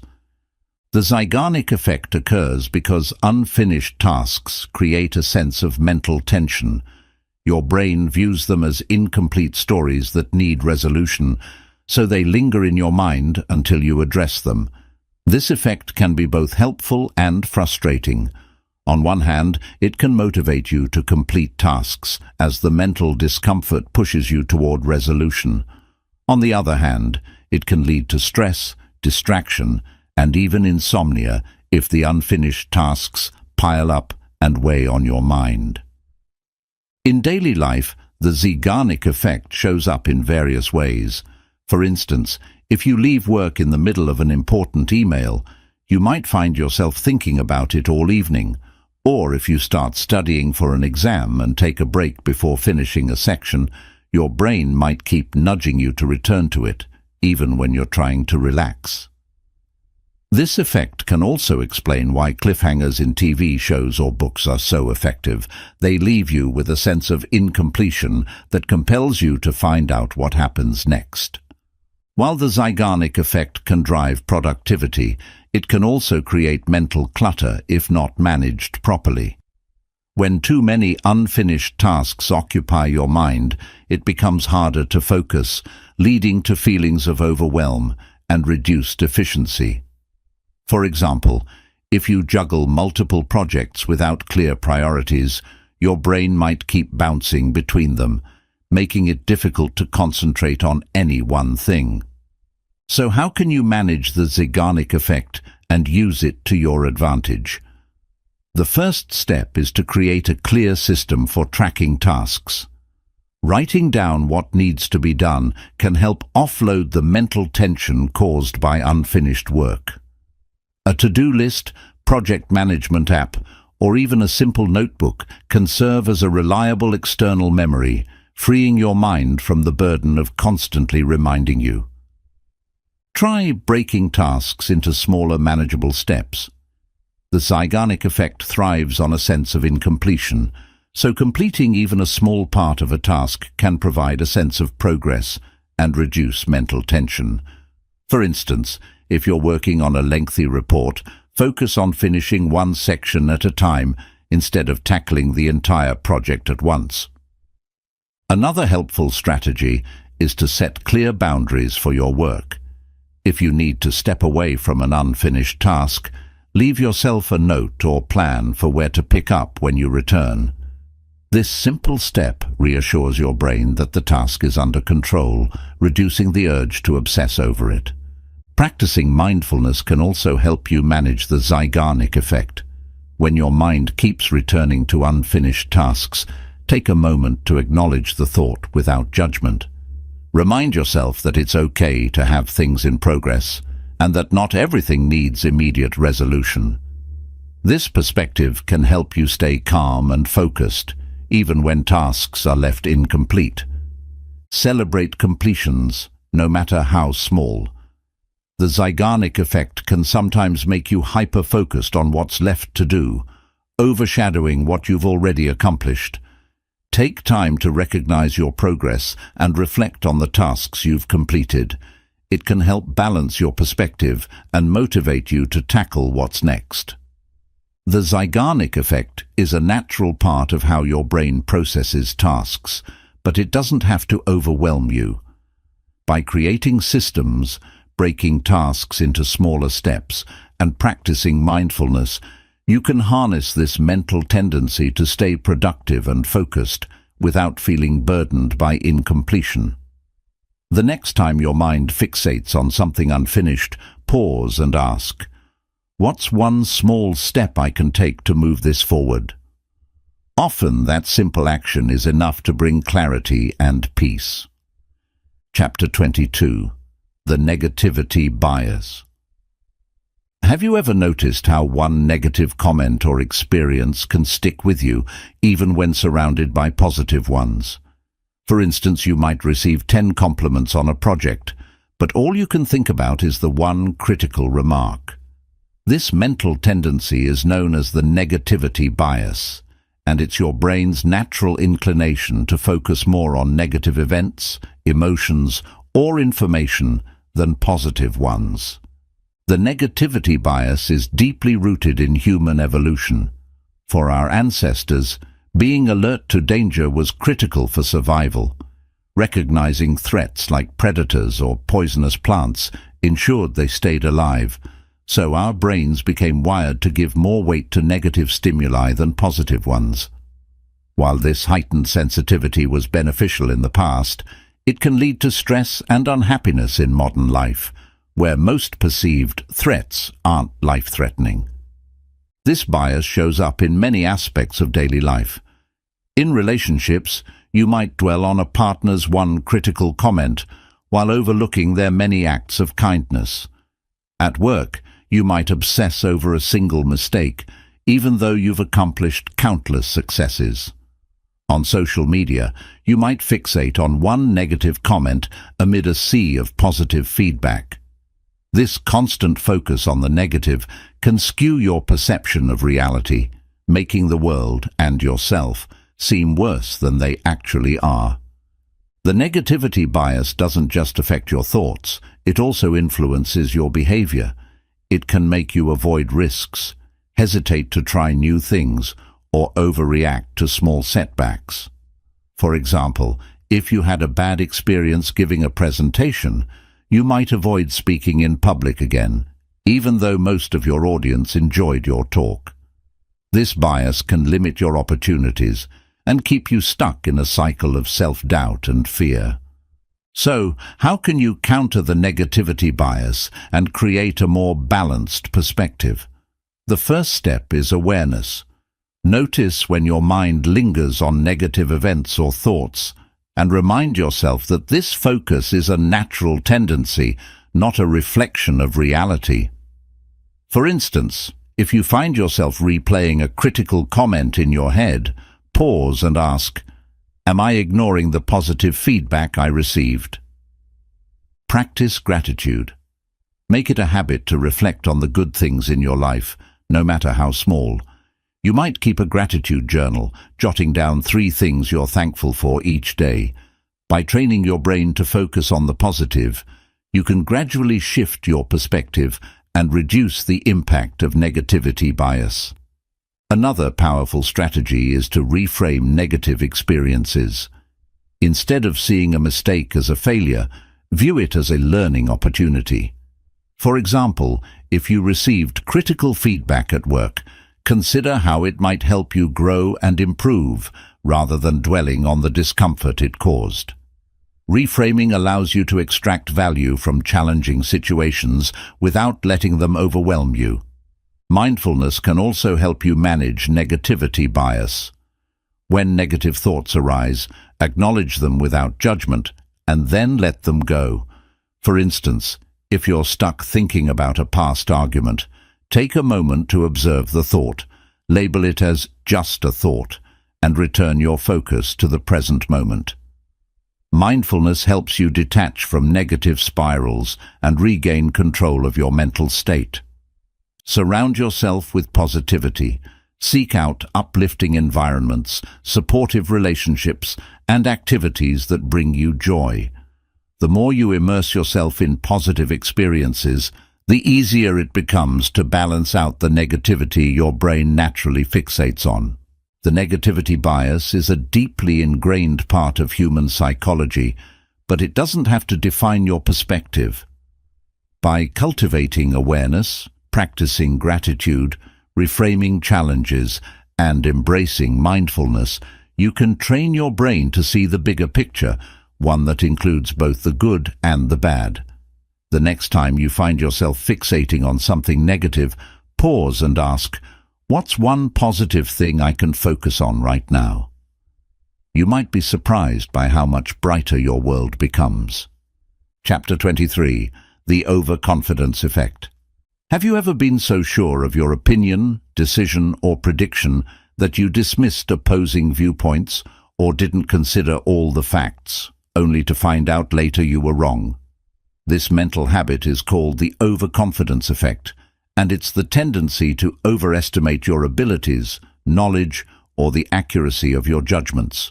While confidence can be empowering, overconfidence often blinds you to potential risks, leading to mistakes, miscalculations, or missed opportunities. The overconfidence effect is a natural byproduct of how our brains process information. When you succeed at something, your brain releases dopamine, reinforcing your belief in your abilities. This positive feedback loop is essential for building self-esteem and taking risks, but it can also create a distorted sense of certainty. For instance, after making a few correct stock market predictions, you might start believing you're a financial expert, ignoring the role of luck or market volatility. Overconfidence can manifest in many areas of life. In decision-making, it might lead you to underestimate the complexity of a problem or overestimate your ability to solve it. In academics or work, you might overrate your expertise, assuming you know more than you do, which can prevent you from seeking help or learning new skills. In relationships, overconfidence might make you dismiss your partner's perspective, believing your view is always the right one. While confidence is often celebrated as a positive trait, overconfidence can have serious consequences. It can lead to taking unnecessary risks, overlooking important details, or under-preparing for challenges. For example, an entrepreneur might launch a business without conducting proper market research, assuming their idea will succeed based on gut feeling alone. Similarly, in health, someone might ignore medical advice, believing they know their body better than a trained professional. So, how can you manage the overconfidence effect and strike a balance between healthy confidence and humility? The first step is self-awareness. Pay attention to situations where you feel overly certain or dismissive of alternative viewpoints. Ask yourself, what evidence supports my belief? Could I be overlooking something important? Recognizing your biases is the foundation for more balanced thinking. Embrace the idea of uncertainty. Instead of seeing doubt as a weakness, view it as an opportunity to learn and grow. For example, if you're confident about a decision, take the time to explore opposing perspectives or consider worst-case scenarios. By actively seeking out alternative viewpoints, you can identify blind spots and make more informed choices. Practicing humility is another powerful tool for countering overconfidence. Remind yourself that no one knows everything and that mistakes are a natural part of learning. Instead of focusing solely on what you already know, cultivate curiosity about what you don't know. For instance, if you're discussing a topic you're passionate about, listen to others' insights and be open to changing your mind. Another strategy is to rely on data and facts. When making decisions, look for objective information rather than relying solely on intuition or past successes.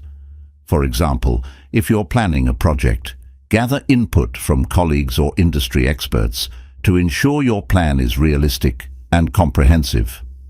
Feedback is also essential for keeping overconfidence in check. Seek out honest input from people you trust and be willing to accept constructive criticism.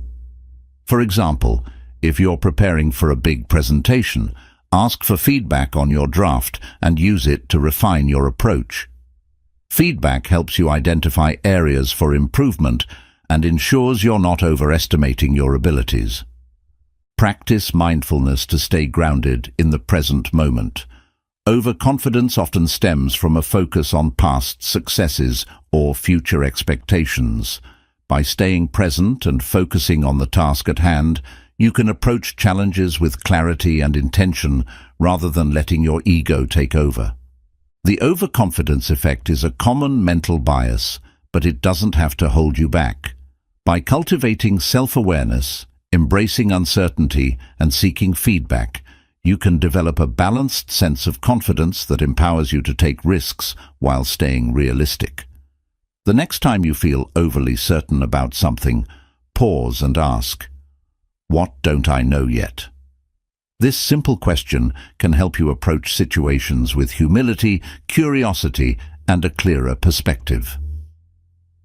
Chapter 24. The Endowment Effect. Have you ever noticed how you tend to value something you own more highly than the same item if it belonged to someone else? For example, you might believe your old car is worth far more than what a buyer is willing to pay, or feel reluctant to throw away an unused gift simply because it's yours. This mental bias is called the endowment effect, and it reflects our tendency to overvalue things just because we own them. The endowment effect is rooted in our psychological connection to possessions. Ownership creates a sense of attachment and identity, making it difficult to separate the object from its emotional value. When something becomes mine, it takes on greater significance, even if its actual utility or market value hasn't changed.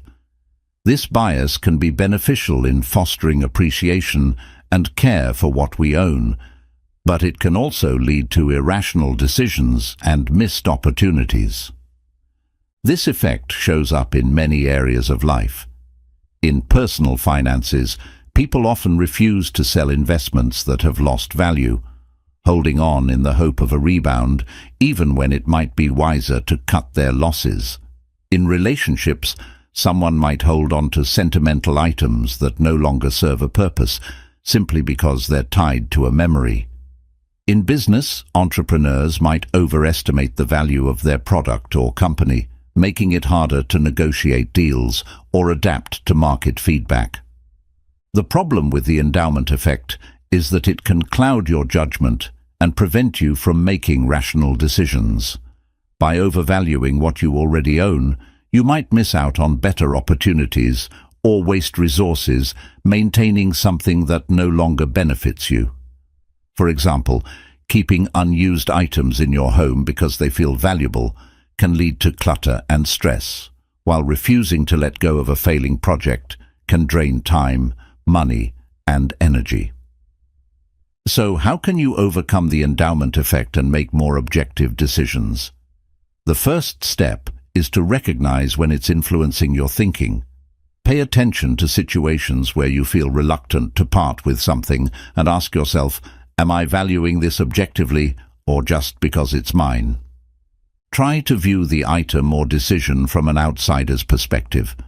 Ask yourself, if I didn't already own this, how much would I be willing to pay for it? This mental shift can help you detach emotionally and evaluate the true worth of the object or investment. For example, if you're trying to sell a car, research its market value and consider how you would perceive it as a potential buyer. Another helpful strategy is to focus on opportunity cost. Consider what you're giving up by holding on to something. For instance, if you're clinging to a failing investment, think about how that money could be used more effectively elsewhere. If you're keeping sentimental items that take up space, think about how freeing up that space could improve your living environment. Decluttering practices, like the KonMari method, can also help you manage the endowment effect. By asking whether an item sparks joy or serves a meaningful purpose, you can identify what truly matters to you and let go of the rest. This approach encourages intentional ownership, helping you focus on quality over quantity. Practicing mindfulness can also reduce the grip of the endowment effect. When you feel attached to something, pause and reflect on your emotions. Are you holding on to it because it truly adds value to your life, or because of an emotional attachment to ownership?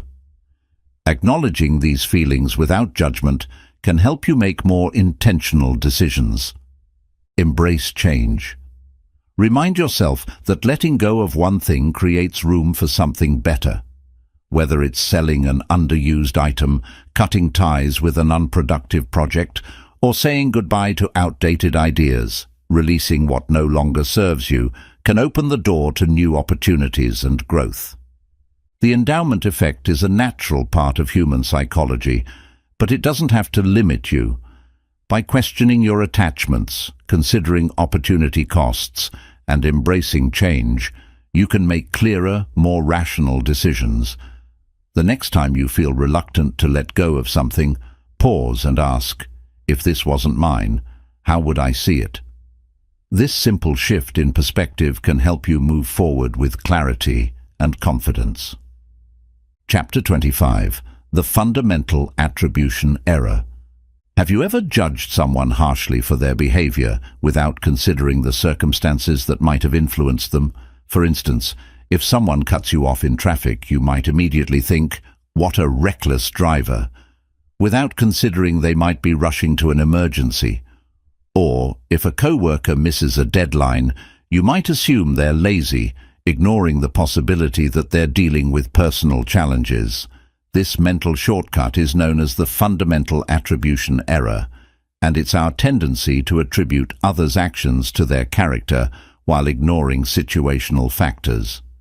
The fundamental attribution error occurs because our brains like simple explanations.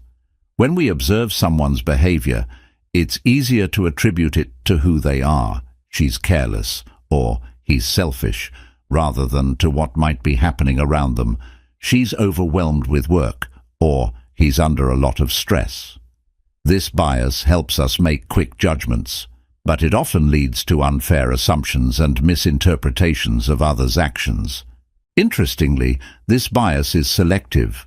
When we make mistakes, we tend to blame external factors. I was late because traffic was bad, rather than our character. I'm irresponsible. This double standard allows us to protect our self-esteem while holding others to higher standards. For example, you might forgive yourself for snapping at a friend because you're tired, but judge someone else for being rude, assuming it reflects their personality. The fundamental attribution error can strain relationships and foster misunderstandings. In personal relationships, it might lead you to label a partner as inconsiderate for forgetting an anniversary, rather than acknowledging they've been preoccupied with work.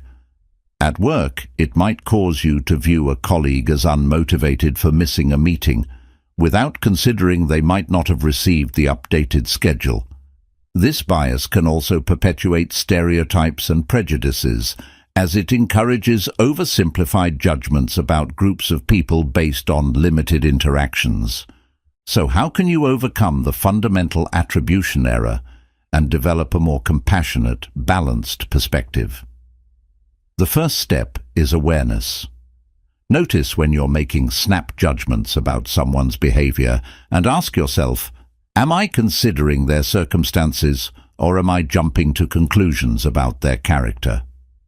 Practice empathy by putting yourself in the other person's shoes.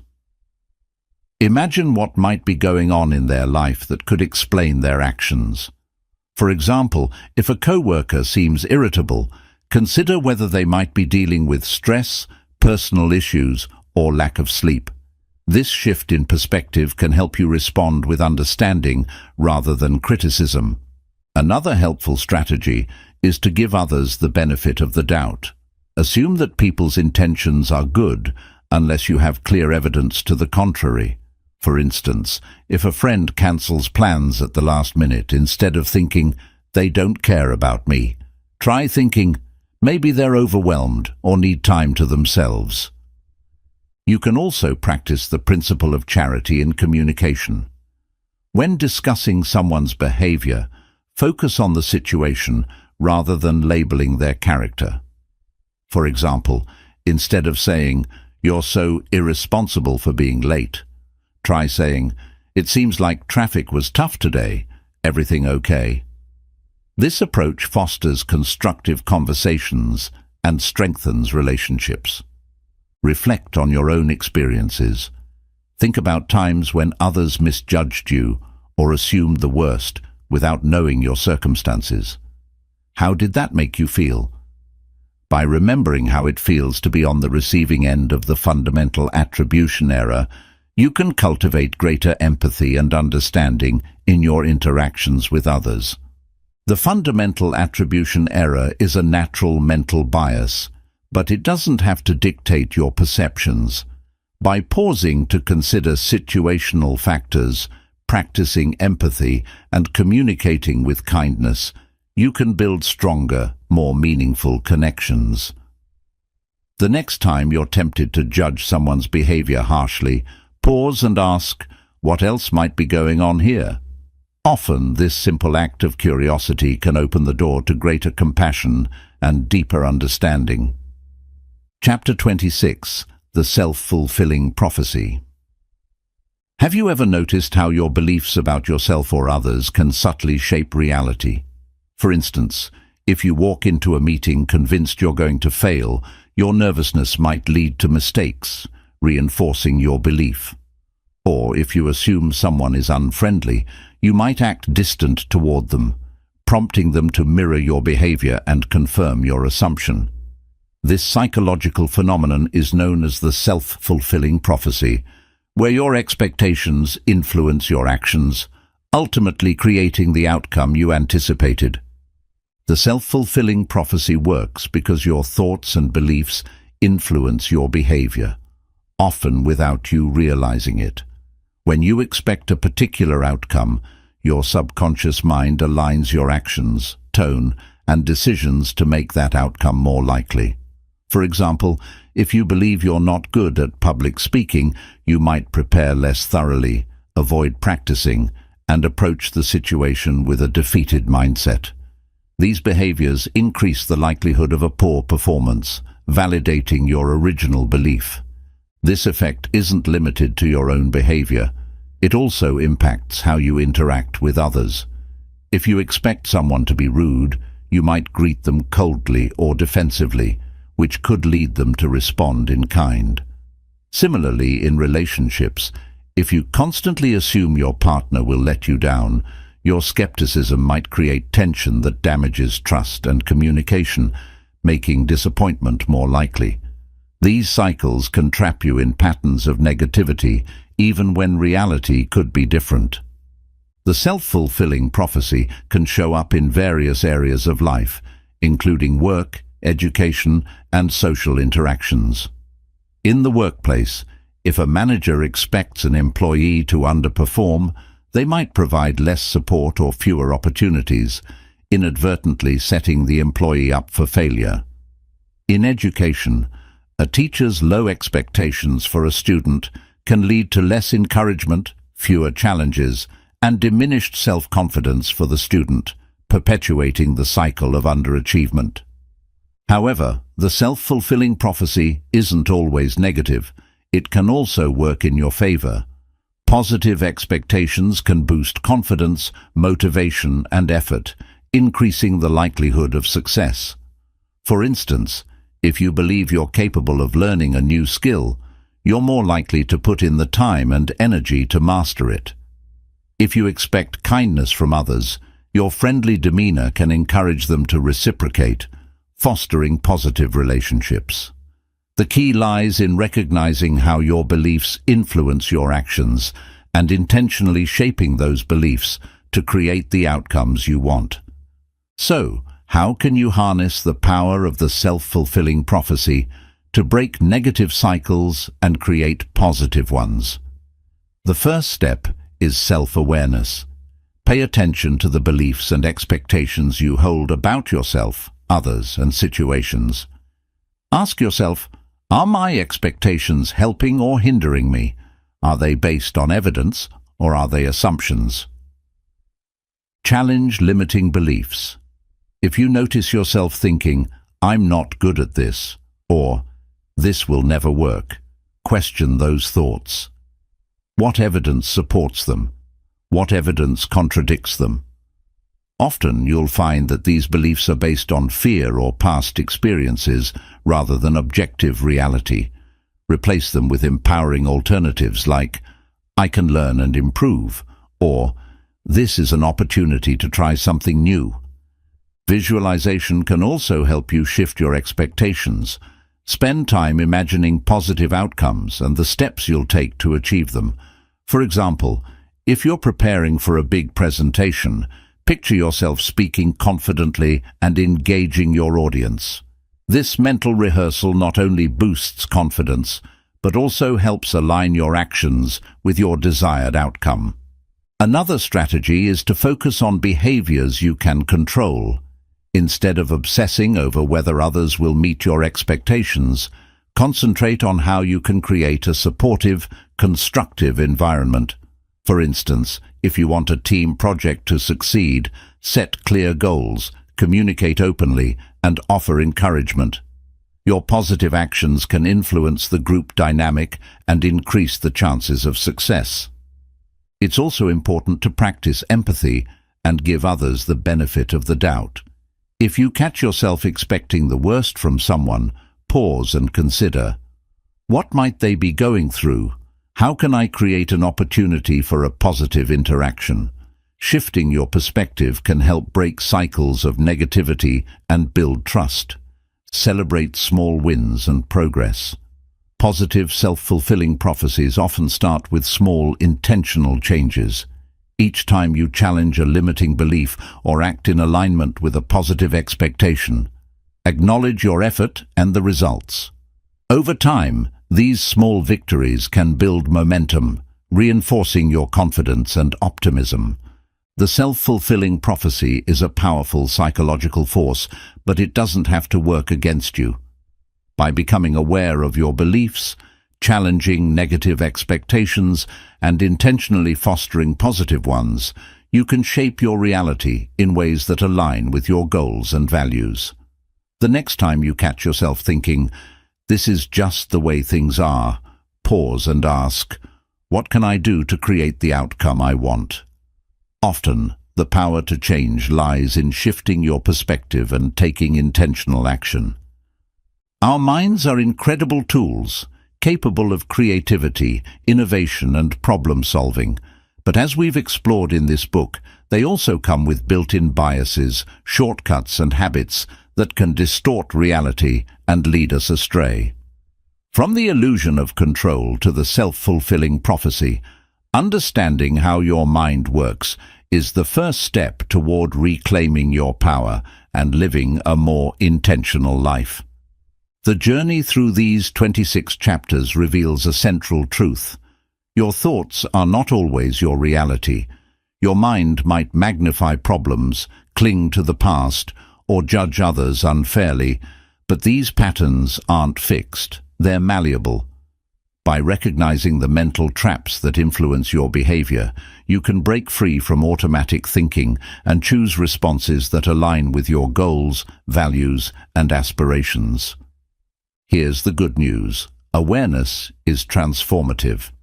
Each time you pause to question your assumptions, challenge a bias, or reframe a negative thought, you take a step closer to mastering your mind.